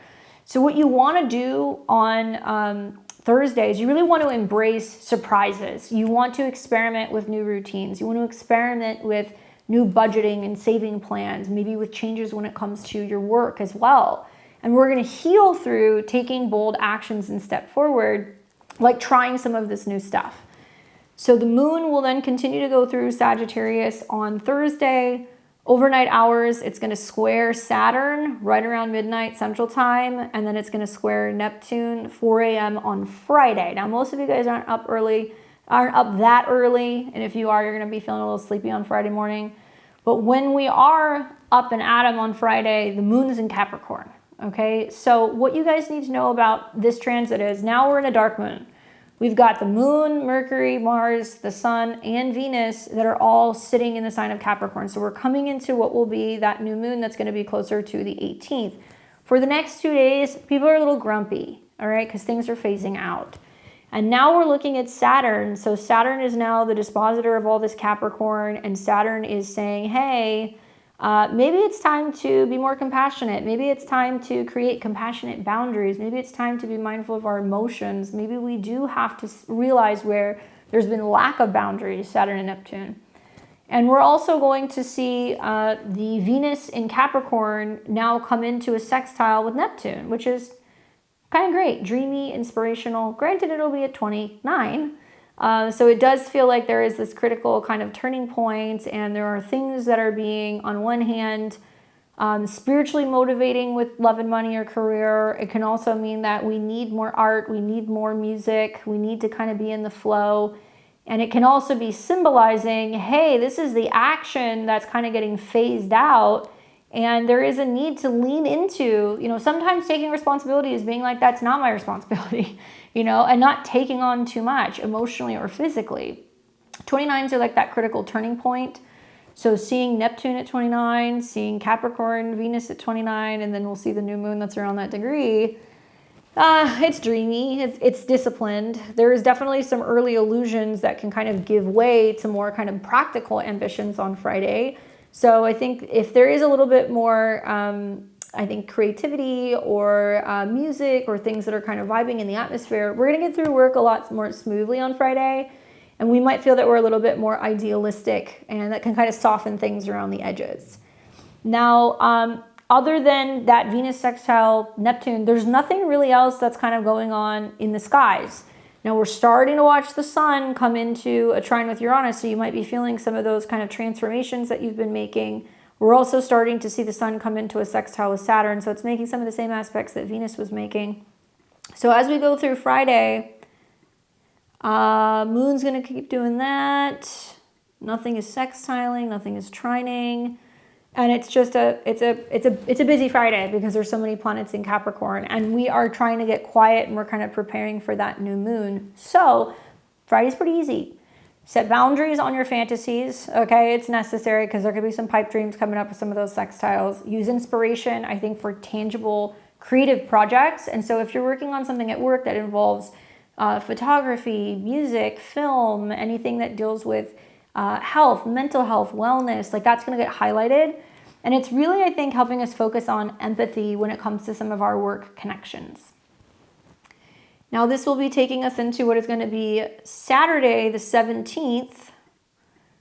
And it's funny because I feel like some of us, and I don't know, some of you guys, don't always work Monday through Friday. Some of you guys might work the weekends, or some of you guys work for yourselves, but it's just kind of like Friday, Saturday, Sunday, we are working. And I don't know what we're working hard on, but it's kind of hard to miss all of the transits that are kind of going on in Capricorn.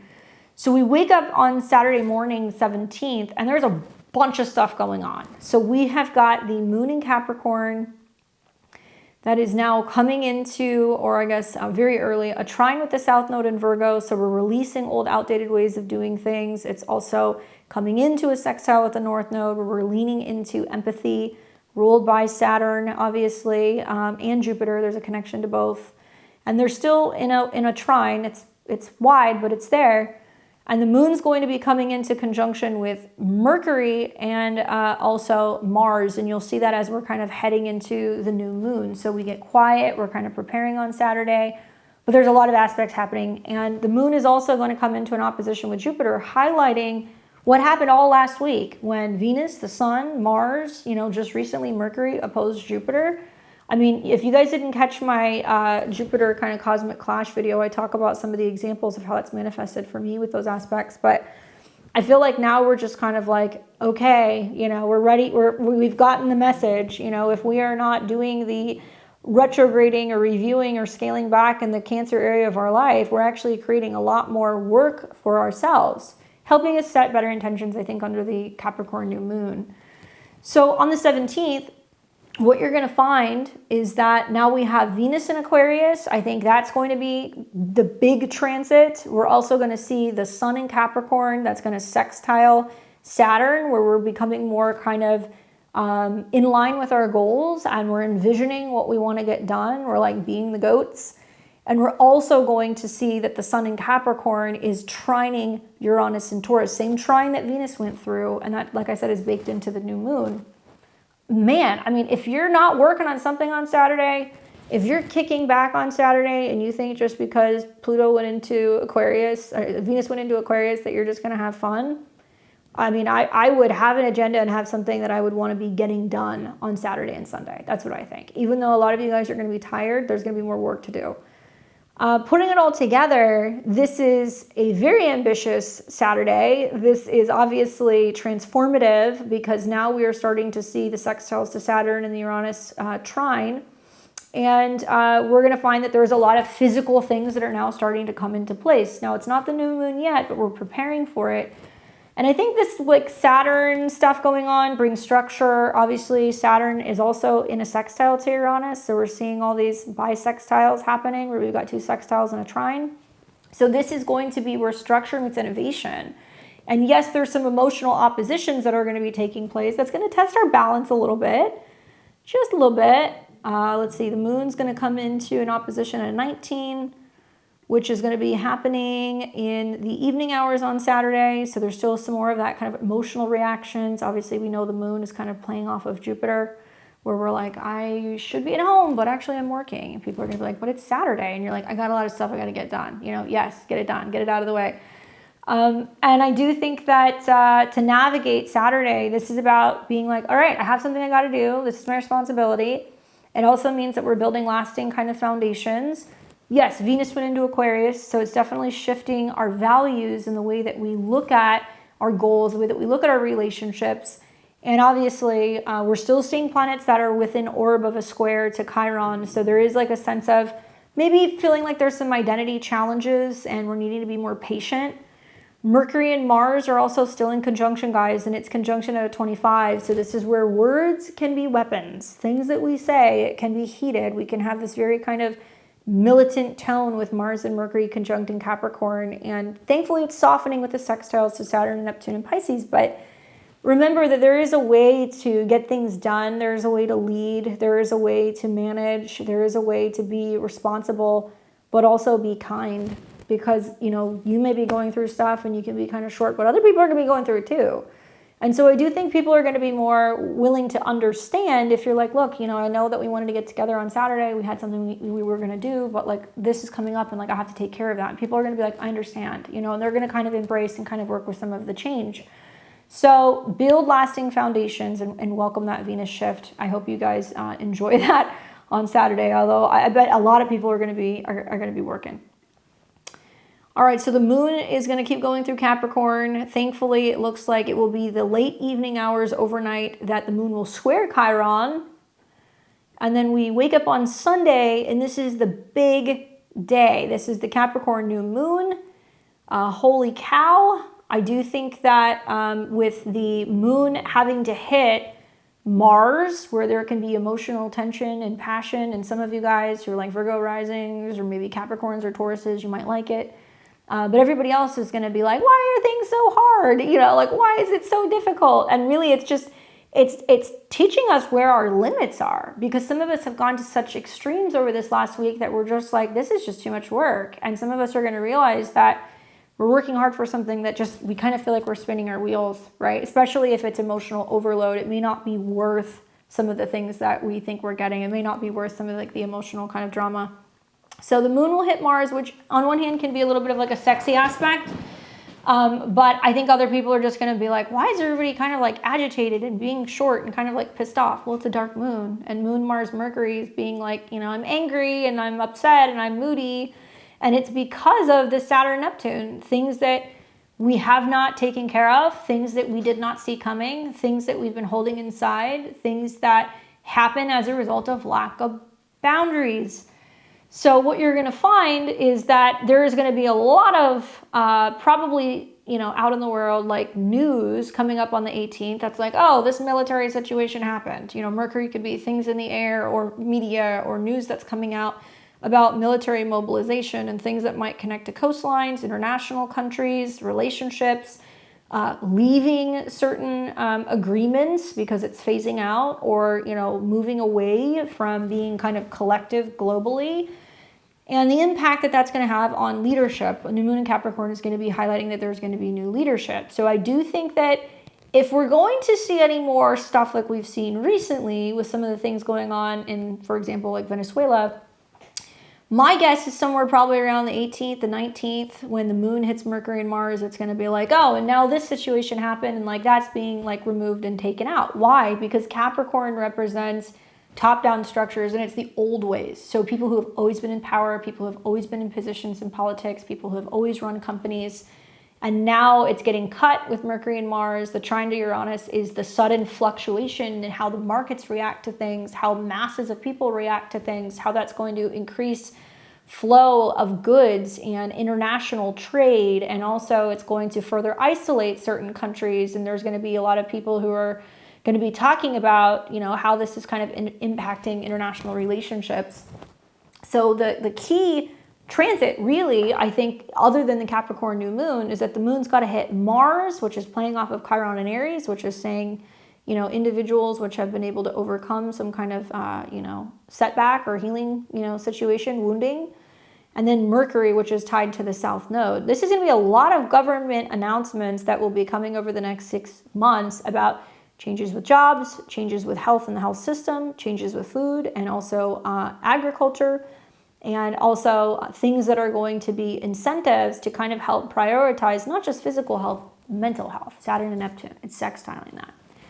So we see the new moon in Capricorn that's going to happen midday, and I got to tell you guys, this is a kick-ass new moon. I think that some of the trines to Uranus and the sextiles to Saturn and Neptune is going to feel like probably our ability to get very grounded in the Capricorn area of our chart before things go absolutely buck wild February through April. If you guys think you've seen some crazy astrology in recent years, you haven't seen anything yet.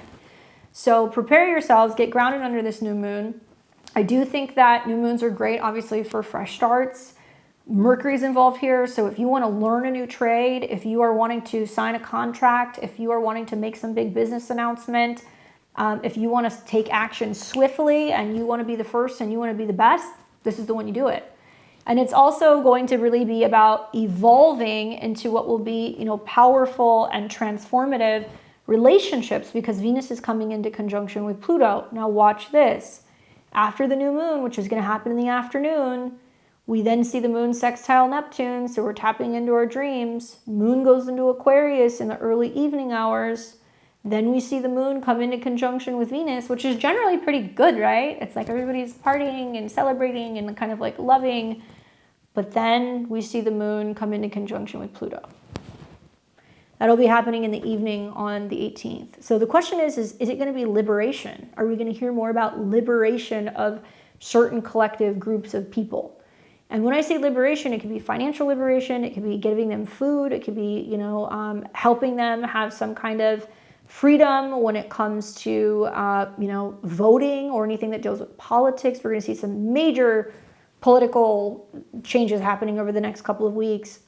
And you're probably going to be hearing something about some financial scandal, some major crypto boom, something like that that's going to be like coming online. Now, on the other hand, Moon Pluto is also going to be exposing like who our tribe really is, who our friends really are. So you go to a party, you can have a connection on Sunday and somebody starts talking about politics and then you hear them talking about it and you're like, I didn't know my best friend had that perspective, or you see something on social media and you're like, how could they say something like so ugly? Remember what I said, focus more on what you can be healing and what you can value rather than letting things kind of turn to hate, because I could see some social situations going very sour when all of these planets start to conjunct, playing off Saturn in Pisces. So it can be where people are more social and they're drinking and they're kind of talking about, what they really think, exposing their true colors. Also playing off of Uranus retrograde in Taurus. And, Taurus is traditional, right? I mean, you could say the same thing about Saturn, but Taurus is going to be what is going to be considered more conservative, more traditional, versus Aquarius, which is not. It's liberal. It's going to be very open-minded. It's going to be about the future. It's about the collective. And you are starting to see the setup for what will be basically February, when planets in Aquarius are starting to square Uranus. And we're going to see, I think, similar moments to like the Bud Light moment, where people get canceled because certain groups of people are going to be pushing for certain agendas that they believe in. And then other people who are going to go, I'm not buying that product. We are going to see some other things that are going to start happening in regards to some of that friction throughout this next month. So my thoughts are on Sunday, really, really, really focus on setting those intentions for goals. Look at the Capricorn area of your chart. Embrace, I think, some of the evening's intensity for deep relational shifts. We want to innovate without force, but we also want to keep in mind that the moon is triggering something. The moon coming into conjunction with Venus and Pluto is going to be highlighting what will then be on Monday, on the 19th, when Venus and Pluto come into conjunction. So that's going to be it. And some people are going to go, that was the straw that broke the camel's back for me. That situation happened. Not friends with that person anymore. And, everybody to each their own, whatever you guys decide to do. But all these other planets are going to have to meet up with Pluto and Aquarius. And this is the beginning of the revolution. This is what's going on. And I think it's going to predominantly start online. You will see a lot of things that are going on online, but I think a lot of you guys are going to find with all of these threes that are going on that if you're glued to your phone, if you're only watching Facebook, Instagram, TikTok, Twitter, you're going to see nothing but hateful things. But if you go out into your communities, if you go and talk to your neighbors, if you talk to people at the grocery store, if you're taking your dog for a walk, if you're going and doing these things, you're going to realize that you're actually a lot more like other people than you think. And you're going to have a lot more in common than you think. And it's not going to be as negative and as hateful as you think. Yeah, there's going to be some people out there who are going to be jerks this week. But I think you're going to find that it's really about recognizing where we're actually more similar than we think. And that can be really inspiring, transformative conversations where we can actually find that we can meet halfway and that there doesn't need to be a lot of conflict and violence and hate. I'm hoping that people tap into that energy. So with that being said, I would like to talk to you guys about what's happening with Venus going into Aquarius. So now you guys know all the themes about how it's going to play out collectively, but you're probably wondering, what does this mean for me? So I'm going to show you guys the 12 rising signs. We're going to look at basically house by house, and we're going to see for each and every one of you guys where this Venus transit is taking place. I am going to be putting special emphasis on not just the fact that, actually let's take this ahead a little bit, not just the fact that we're going to see Venus going through Aquarius, because it's going to be there for a couple weeks, but I'm also putting emphasis on the fact that you will see next Sunday on the 18th, Venus and the moon and Pluto all in a conjunction. And that's starting to show you the event that's going to kick off and possibly be the cascade for the next month of Venus going through the sign and also other planets going through that sign too. So the moon's going to give us a clue. All right, so remember, I'm a Western astrologer. I'm going to be showing you guys this perspective from the perspective of the Western whole sign system. And you can use whole sign because Venus is going to go into 0 degrees. If you're a Placidus user like me, you just need to find out which house is 0 degrees of Aquarius. You might have to listen to another rising sign. That's okay. And obviously, listen for your rising sign if you want to see exactly what's going to happen. Listen to your sun sign if you want to know how this is impacting your creativity, your joy, your vitality, maybe your career. And also your moon sign can be really helpful, especially watching the moon Venus kind of stuff. Some of you guys might benefit from kind of hearing what you need to know emotionally. So we're going to start with my Aries and my Aries risings. What's up, Aries? You guys are going to be watching Venus coming into the sign of Aquarius, all right? So it's going to be moving into a sign that's friendly with you, and you'll also see that sextile to Chiron throughout the transit, which is going to be, I think, really helpful with just all the pressure that a lot of you guys have been under. So Venus is moving into the 11th house, which deals with your friendships. This is about your groups, your aspirations, your goals. And she rules your 2nd house, which is about your money and your values, and also your 7th house, which is going to be about your partnerships, relationships, and connections to others.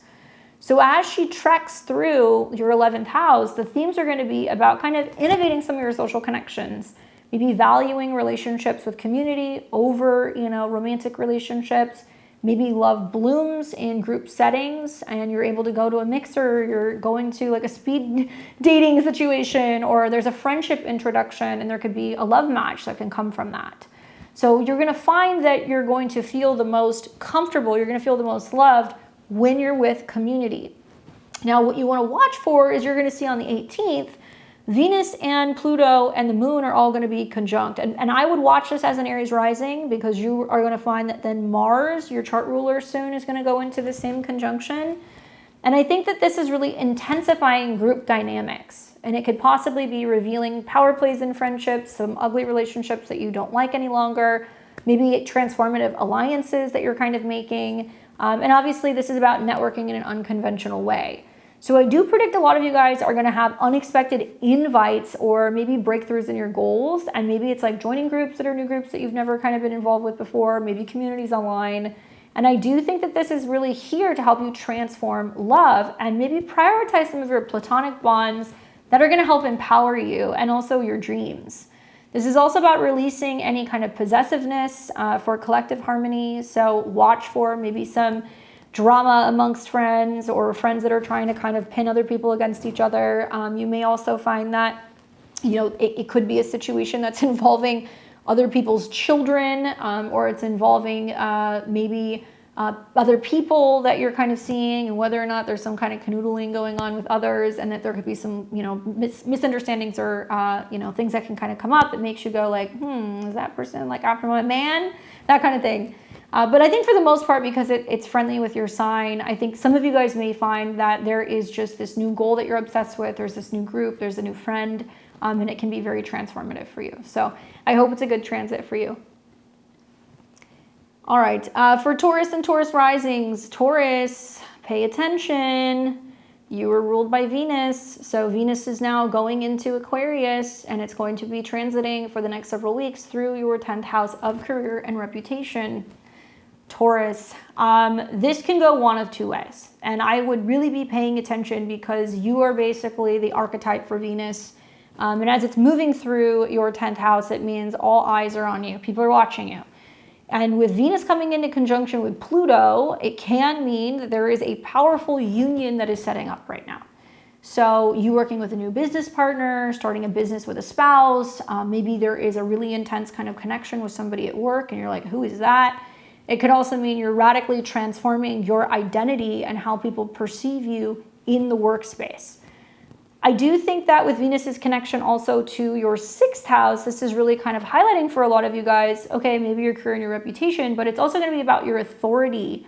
So it's really going to be tying that 6th house energy to your health and your routines and also how you work with other people into transforming your career through some kind of team effort or learning how to delegate tasks.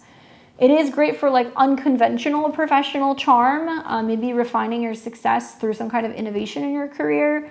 Love for your public image definitely gets pretty intense and pretty powerful. This is a very public house, so if there's any spats going on in relationships, they become public. If there is any spats going on at work, it's going to become some drama, so be mindful of that. And on the 18th, when the moon comes into conjunction with Pluto and Venus, I think it can be about some very powerful kind of conversations at work. It does seem to kind of indicate that there is going to be a significant meeting maybe or a status shift that's kind of coming up for you. That could be in relationships or professionally. And I would be experimenting with new branding, okay? So maybe some of you guys are gonna change something about your branding of your company or your LinkedIn information, or maybe you're changing your headshots for your website. And I do predict that there can be also, if you're involved in tech or if you're involved in anything that's connected to science, anything that's going to deal with health and wellness, I think that you're going to see some major growth. And this is about transforming, I think, your career by infusing more of your, kind of like personal values. So if you can detach from traditional kind of perspectives about who you are out in the world and you're embracing authentic kind of authority, I think it can be the kickoff point of what's about to be a very, very, very big kind of change when it comes to your professional life. So just be mindful of your work relationships. That's the only thing I would kind of watch for. Let me know what happens, Taurus. I'm excited to hear. For Gemini and Gemini rising, you guys are going to experience Venus transiting the sign of Aquarius, a fellow sister air sign. So you will be receiving some trines throughout this transit if you're a Gemini rising, sun or moon, which is great. I think you guys are going to coast through this transit. I think it's going to be really wonderful. Equally, I'd pay attention because you're going to see that at some point Mercury is going to come into conjunction with Pluto down the road. So it's going to kind of start to show you what's transforming in your 6th house.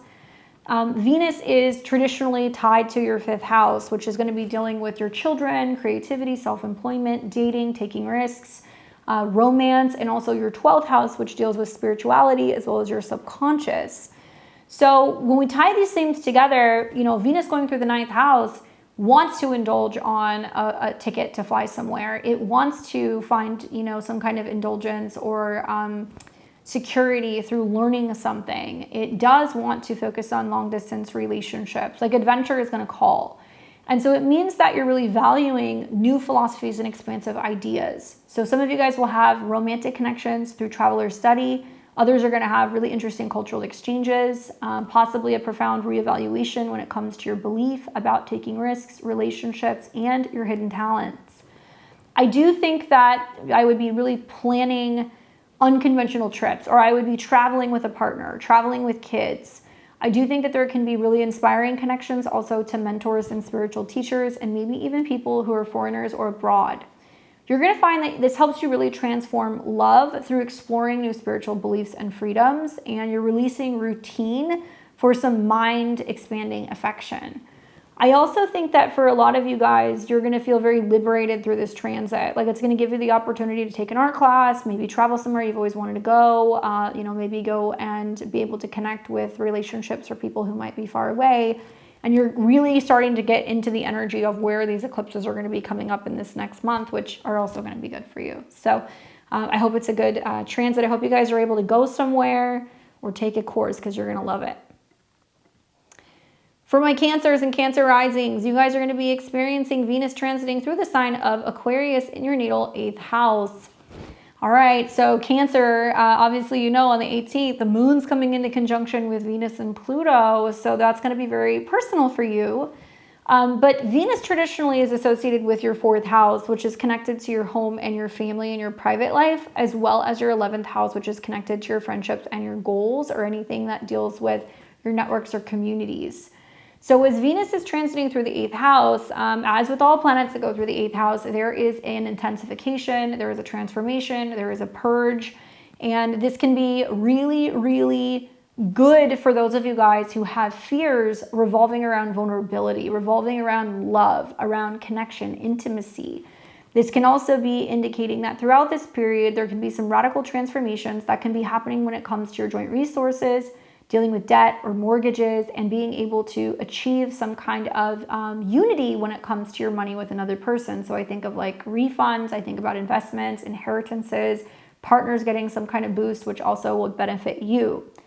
However, remember that Aquarius is detached, right? So like there's a sense of being like, yeah, it's great that we have that, but you know, I don't need it. Right? It's more about the emotional transformation that's going to come from some of the shifts where you're bonding or getting closer with other people. Now on the 18th, you're going to find that the moon is going to be there. So you are going through some emotional purification process. Maybe you're healing some deep-seated issues that you have with intimacy. Maybe it deals with your home. Maybe you're opening up to a friend, or maybe there is some kind of potential life-changing financial situation that is setting up for you. I do think that this can be wonderful for resolving family debt or kind of managing the balance when it comes to power over assets. This is definitely a transit where I would encourage you guys to be open and talk about finances. And I do predict that there can be a lot of transformative investments that can be setting up over the next month or so. And also transform love and relationships through embracing vulnerability, but not being too codependent or reliant on other people. So you'll be able to kind of build trust through equal exchanges. Good luck, Cancer. That's a good one for you. All right, so for Leo and Leo rising, certainly I think you guys are one of the signs that will benefit the most. And some of you guys may not feel like this off the bat because of the Venus-Pluto conjunction. For some, it can feel like a make or break situation, but for others, I think this is kind of the preparation for February's incoming solar eclipse in your 7th house, where there is going to be some life-changing relationship themes that are going to be happening. Now, also pay attention because pretty soon you're going to see the sun coming into conjunction with Pluto, which will really kind of say a lot of the same things. Some of you guys are going to meet a soulmate. Others are going to find that you're in an existing relationship that just absolutely needs to change, or your partner is going through just a really transformative time. Maybe you're finally confronting issues with family. But Venus is a benefic. So Venus going into the 7th house, first of all, she loves to be there. And Venus is traditionally associated with your 3rd house, which is about siblings, communication, traveling, and learning. It's also connected to your 10th house of career, reputation, and status. So as we watch Venus go through the 7th house, the house of meeting other people, getting into relationships, committing, getting married, but also bringing in clients, working with therapists, maybe also working with business partners. This means that there is an opportunity for unconventional relationships now to come in. And this is also about really valuing in your relationships, intellectual equality, having heart-to-heart conversations, which you're going to see a lot of them over the next month or so. And also, I think, love as friendship with sparks. Now on the 18th, when you see the moon coming into conjunction with Venus and Pluto, it might actually reveal to you some really interesting things about your partner. Maybe intuitively you're like, you know what, I gotta have this conversation, or I had this dream about somebody, should I reach out to them? Or, I just have this feeling that something's about to change, let's talk about it. Listen to your gut. I do feel like this is really showing you where for the better part of the next month or so, there's gonna be some very powerful relational shifts. Possibly commitments for some. For others, this is going to feel like endings, and that there is a pretty significant shift. And you can also find that your gut is trying to expose something about the reality of your relationship with another person. Yeah, it's a little dicey because Venus and Pluto is really telling me, because Pluto rules the 4th house, that in order for a relationship to change and evolve, it requires either dealing with the past, kind of excavating all the junk, or it means that somebody's going to have to potentially move, and you have to have a conversation about how the relationship and the living situation is going to kind of work. I do recommend for you guys to, just be open to meeting new people if you are single. working with therapists, working with an astrologer. People like this can be really helpful for you guys this week. And this is about transforming, I think, love by communicating openly and diplomatically as Venus rules your third house. Detach from drama for more harmonious collaborations. Leo, let me know what happens. All right, for my Virgos and Virgo risings, you guys are going to experience Venus going into the sign of Aquarius. It'll be transiting your natal 6th house. Venus traditionally rules your money, your resources, and your self-esteem or possessions. It's also tied to the 9th house of travel, education, and your philosophy. You guys know, whenever you hear me talk about Venus in the 6th house transit, it's a bit of a mixed bag. Obviously, the 6th house deals with work. It's about service. It's going to represent needing to sometimes do the heavy lifting in relationships, needing to roll up your sleeves and kind of go through some difficult times if you guys are partnered. The 6th house is tied to your health, okay? So your habits, where you're working out, what you're eating. It's also tied to your pets. It can also be about your coworkers. And with that connection to your 2nd house and your 9th house, I think this is really about innovating your self-care. Where in order to practice good self-care, you're gonna have to spend a little bit of money. So it means that you're spending money on a gym membership, you're buying healthier food, you're getting supplements, maybe you're updating or improving your office. Maybe you're spending money on pets. Maybe this means that you're going and connecting with new healthcare practitioners and people who can kind of teach you about health and habits.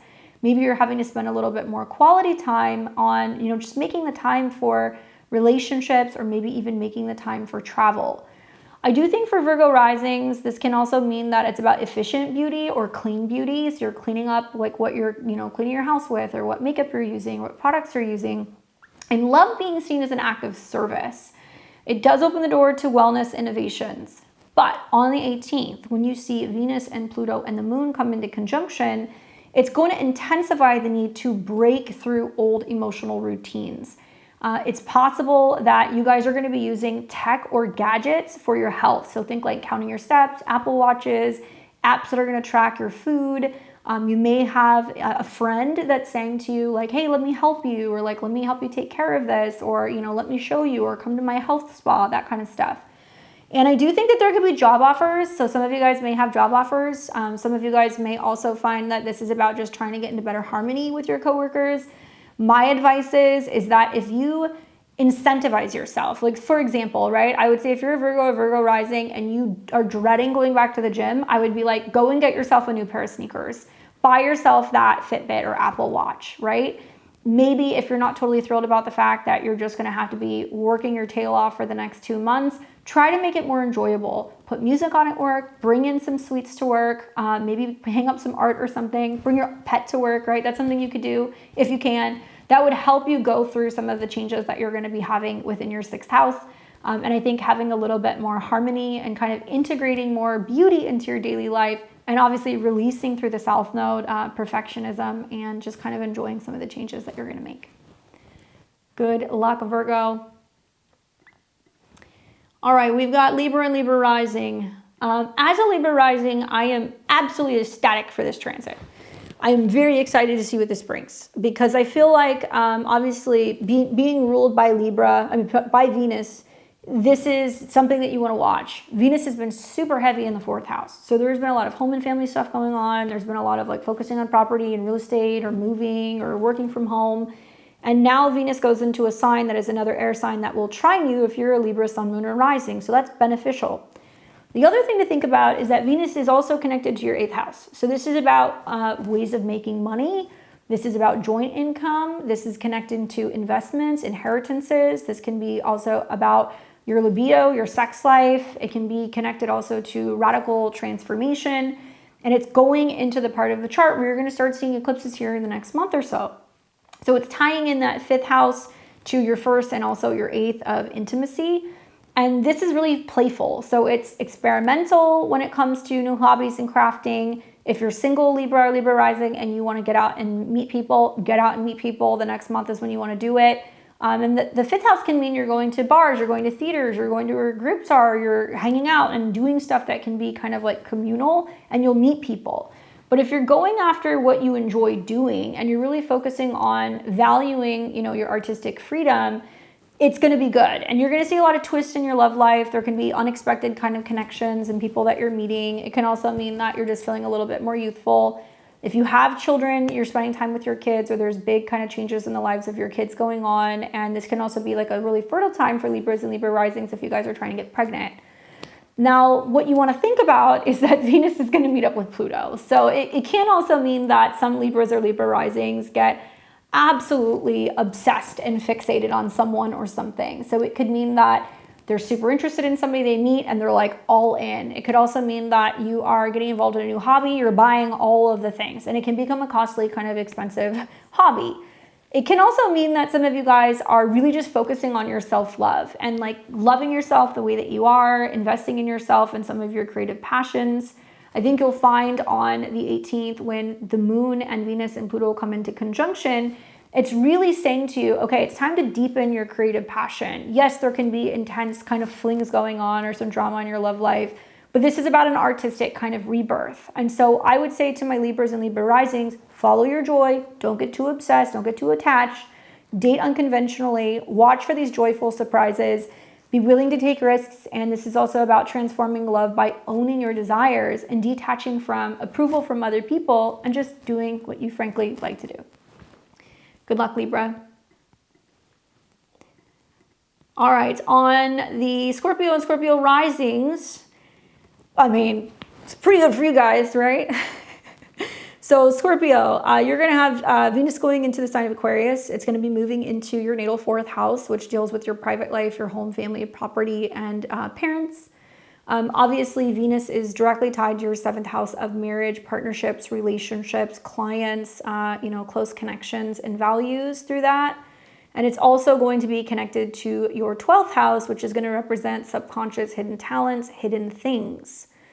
So yes, I guess there is a small window of some Scorpio and Scorpio risings that are going to possibly have a bit of a dilemma with a partner or a spouse or relative over a home or family issue.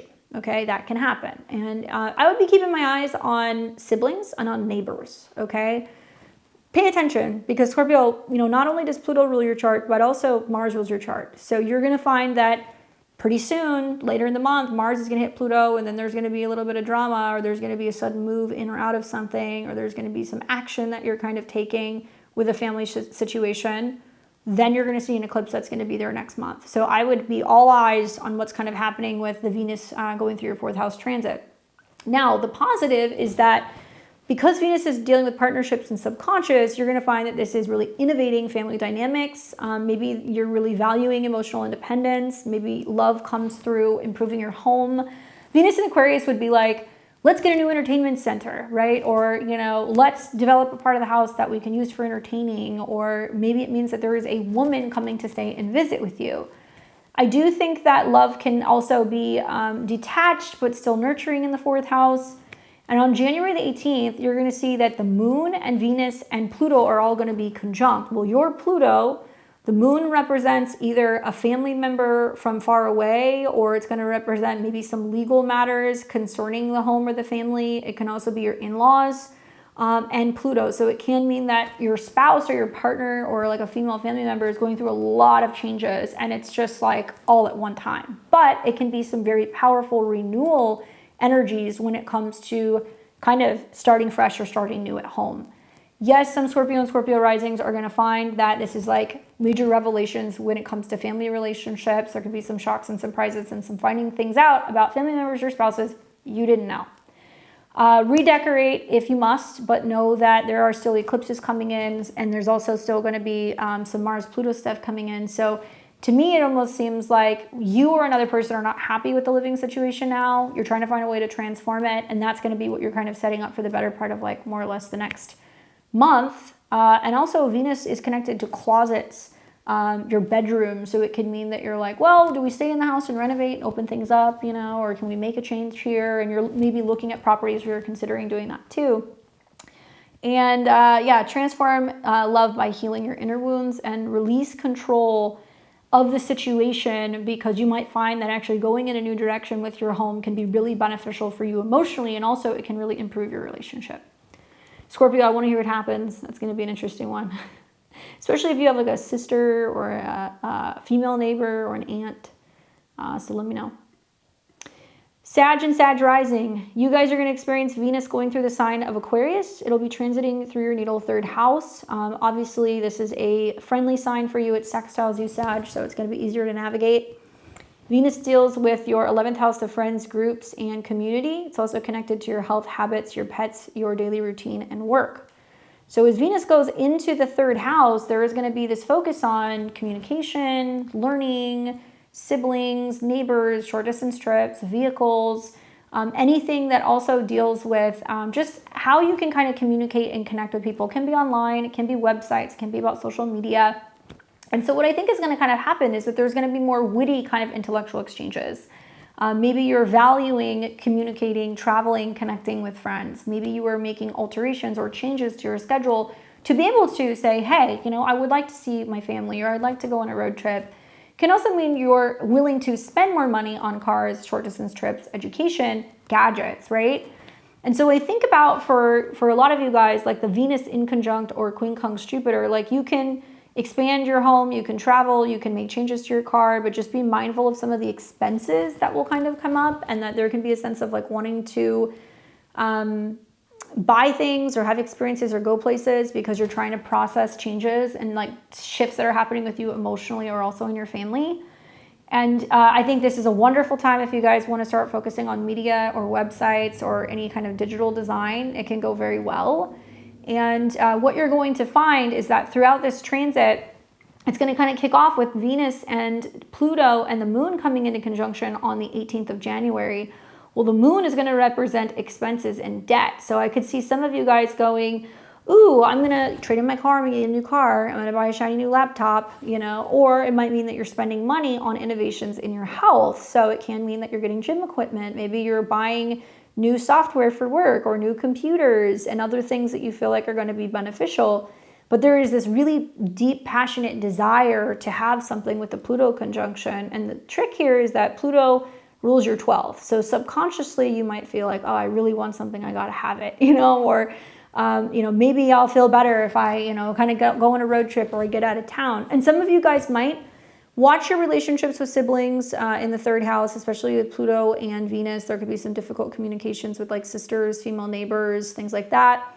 But I do feel like you're going to have some very powerful messages that are going to be coming through. And it could be subconsciously, or it could be with coworkers or friends. I do want you guys to network online. I do think that there's going to be a lot of new innovative ideas that are coming through. And you're going to transform, I think, by speaking your truth and speaking things into reality. So detach from anything that's superficial socially. Focus on meaningful connections, things that are going to be healthy, and also getting connected in your community. Good luck, Sag. For Capricorn and Capricorn rising, get ready to do the money dance. There's definitely some stuff that's going on here, Capricorn. You're going to be seeing Venus transiting the sign of Aquarius, moving through your natal second house. Venus likes being in the second house because of the traditional association with Taurus. This is where she feels stable. Even though there's maybe been some destabilizing things that have happened recently, there is a whole new power up and renewal phase that's coming in for you with your finances and also your goals. Now, Venus ties to your relationship, career, and people who you work with or partnerships out in the world. It's also directly tied to your fifth house of children, creativity, self-expression, and taking chances.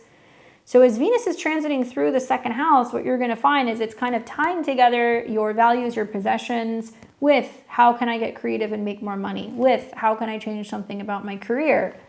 So there can be unconventional money management that can be kind of coming up. Maybe experimenting with crypto, maybe you're trying to launch your own business, maybe you're taking on some kind of business partnership and you're collaborating with another person. But this is amazing for innovation and making changes and in just really investing in yourself. I think that's really the key here. Knowing your worth, right? I think that's like a biggie. Some of you guys are going to be spending a lot of money here soon. And I don't know if it's going to be on children or, like I said, launching businesses. Maybe it's going to be, you know, you're springing on, getting ready to get married, paying for weddings, like that kind of stuff. But what you will find is that Venus is going to be meeting with Pluto. So there are some major financial goals that are coming online. And you're also going to see the moon swing through the conjunction to Venus and Pluto on the 18th of January. So I could see some Capricorns that are getting some bling bling. You guys are getting, engaged. Maybe you are getting a really nice gift. It may mean that you're investing more in artistic talents or your own businesses. Pay attention, because obviously you're going to be seeing very soon Sun, Mercury, Mars going through the second house. I think a lot of Capricorns and Capricorn risings are about to see some big financial changes. You're going to bring in a lot of money over the next 2 years. You're going to have to be working hard for it, and there could be a lot of money out. So while Venus goes through the second house, it's nice for like getting yourself something. But I do feel like there can be a little bit of like your financial goals transforming. And a lot of you guys are like, I just want freedom. Like, I don't want things. I want freedom. And freedom might mean, because this is also tied to Saturn, which is about to go into your fourth house, that you're more focused on putting money aside towards your home or your family goals or moving. So watch for some of those changes that can be happening for you, Capricorn. I like the self-worth glow up. I like the power ups with your finances. I think some of you guys are going to explore crypto. I'm not going to tell you what to do, but I think you will. And I do predict some windfalls. And really this is about transforming love by kind of aligning your values with fun and maybe releasing scarcity mindset so that way you can embrace more abundance. All right, so we have now got Aquarius and Aquarius rising. Oh man, I think they would like Venus hitting Pluto first. Thank Goddess for that, because to me that symbolizes that it's like you have to put yourself first and you have to love yourself. You have to love yourself in the form that you are, in what's changing. You have to be compassionate with yourself. You have to kind of fly the freak flag this week. Venus obviously is going through your sign, and it'll be for the next month with a ton of other planets. So you're going to feel like a completely different person, probably by the time we get to about March or April. You're also going to find that Venus is tied to the 9th house of travel and beliefs in education or teaching, publishing, and also the connection to your 4th house of home, family, and property is really making you feel inspired. These two areas of your life are influencing how you lead. And so when Venus is in your 1st house of the self and the identity, it can impact your appearance. So you're being blessed with looking better, traveling more, being more confident, being more comfortable, but it's infusing that 4th and that 9th house kind of theme. So it's about being charismatic, reinventing yourself because Venus will conjunct Pluto, valuing your personal freedom, taking yourself on a trip, looking for your own property, designing your own home, maybe improvising and making some changes to work, because Pluto can be about work. And I think that this is just really focusing on your personal freedom, and the power of change and transformation is what I'd be kind of meditating on this week. Now on the 18th, you're going to see that Venus is going to meet with Pluto around 3 degrees. So if you have anything 0 to 5 degrees of Aquarius, you're going to be feeling this pretty strongly. You're under a Pluto transit, obviously, but Venus is going to come in and it's going to help you transform and put certain situations to end or to rest. And the moon is the ruler. The moon is transiting and it's going to come into conjunction with Pluto and Venus. So it's highlighting your 6th house. So this means that you have to watch your health. You have to watch your habits. This is about your emotional habits. This is also about moving through some heavy emotions and releasing it. And it's really, I think it's going to light you up. It's empowering your aura. People are going to be like, oh, look at that. Like, you're just going to be like a little sex bomb. And you're not even trying, but people are going to be like, oh, I'm attracted to that. Or like they said something that was really interesting. And people are going to be like drawn to you. Sure, can it cause a little bit of static at home and at work? Yes, that can happen because you have your 10th and your 4th house lord. And maybe this is this reinvention of being like, I want to be somebody independent outside of being a mom or a wife or a business owner, and really feeling yourself. So I'm going to give you guys the green light to do that. Watch for the intense kind of self-discoveries. Maybe you'll find that you're updating your style. You're definitely attracting a lot of people. And this is transforming love really by embracing your authenticity and being a little bit more eccentric and maybe detaching from norms, for kind of this more authentic radiance that's going to come through. Hope that's helpful for you guys. And then we're going to see for Pisces and Pisces risings, you guys are going to experience Venus transiting through the sign of Aquarius, moving through your natal 12th house. Quiet, behind the scenes, hidden, nobody's really seeing it. You're going to find that the tie to Venus through your 8th house of karma and transformation and joint assets, relationships, partnerships, and intimacy, and your 3rd house of communication, connection, and learning are going to be kind of influencing part of Venus going through the 12th house. So it's subconscious, it's spiritual, it's about secrets. It can also be about kind of like longing for love, longing for connection. And it brings up like hidden romances and relationships. And this is also the ends of situations. So the fact that Uranus is influencing this might mean that you're thinking about ending something, right? You're thinking about ending a relationship. You're thinking about, you know, what's going on behind the scenes in an existing relationship. Maybe you're feeling more spiritual, maybe you're feeling more empowered, but there can be some shocks and some drama that can kind of come up with that Venus-Pluto conjunction. And it can really kind of be about connections that you have with otherworldly energies. It could mean ancestor work. It could mean that there's some international or long distance or kind of like foreign relationship that's kind of setting up. Watch for hidden love affairs. I think this is also about valuing your connections and love in dreams or solitude, or having like visions of stuff. Maybe you're feeling like very inspired and you want to write. So if you're like an artist or a photographer or a creative, you might be feeling like, man, there's all this stuff going on collectively. Like I'm channeling it, so I'm going to write about it. And on the 18th, when you see that conjunction between the moon, Pluto, and Venus, I think it's going to reveal some deep psychic insight about your love life. I think it's going to reveal some deep psychic insight about your creative purpose and what you're here to create, what you're here to do. There can be this, like I said, feeling isolated and like longing for love, but like there's not a single amazing like album out there that did not talk about like heartbreak or longing for love or what we lost, right? And so we can kind of use some of that energy to fuel some of our creative passions and desires. So if you're feeling that heaviness, work with it. A lot of artists that I follow, that I love, are all Pisces risings, and they have a lot of Aquarius placements in the 12th house. And they pick up what's going on collectively. They channel that energy, and then they create these amazing albums, and then we listen to it and we're like ugly crying in our car, or like when we're going through a breakup, you know, and we connect with that collectively. So you will kind of channel some of that stuff as we go through this transit. Find solitude in your bedroom. Okay, that would be something else. Do some journaling. Maybe this means that you're just finally putting to an end some of the more kind of heartbreaking things that have kind of happened in recent years with changes with relationships, and you're kind of healing that on a soul level. And having karmic release. So meditate on love, watch for the spiritual awakenings, surrender, watch for illusions in relationships, and you'll find that you're coming out the other side of this as we're getting into February and March, where you're kind of coming out of isolation mode. So if you're healing, stay with it, stay the path. All right, well, my guys and gals, that is this week in a nutshell. So that's the astro weather for the 11th of January through the 18th, 2026. I hope Venus in Aquarius brings everybody the major shifts that we need and deserve. So I hope you guys enjoyed this. If you resonated with this video, please do subscribe to the channel, give me a thumbs up, drop me your comments below, come back in this next week and let me know how I hit on some of the major topics for you and what's happening out in the world. I really appreciate that, and I'll see you guys back on Tuesday, Thursday, and Friday of this week. Stay cosmic, and yeah, I'm excited to see what happens. So we'll do a follow-up video, and we'll kind of see what materializes in next astro weather. Until then, enjoy the rest of your weekend. You guys take care.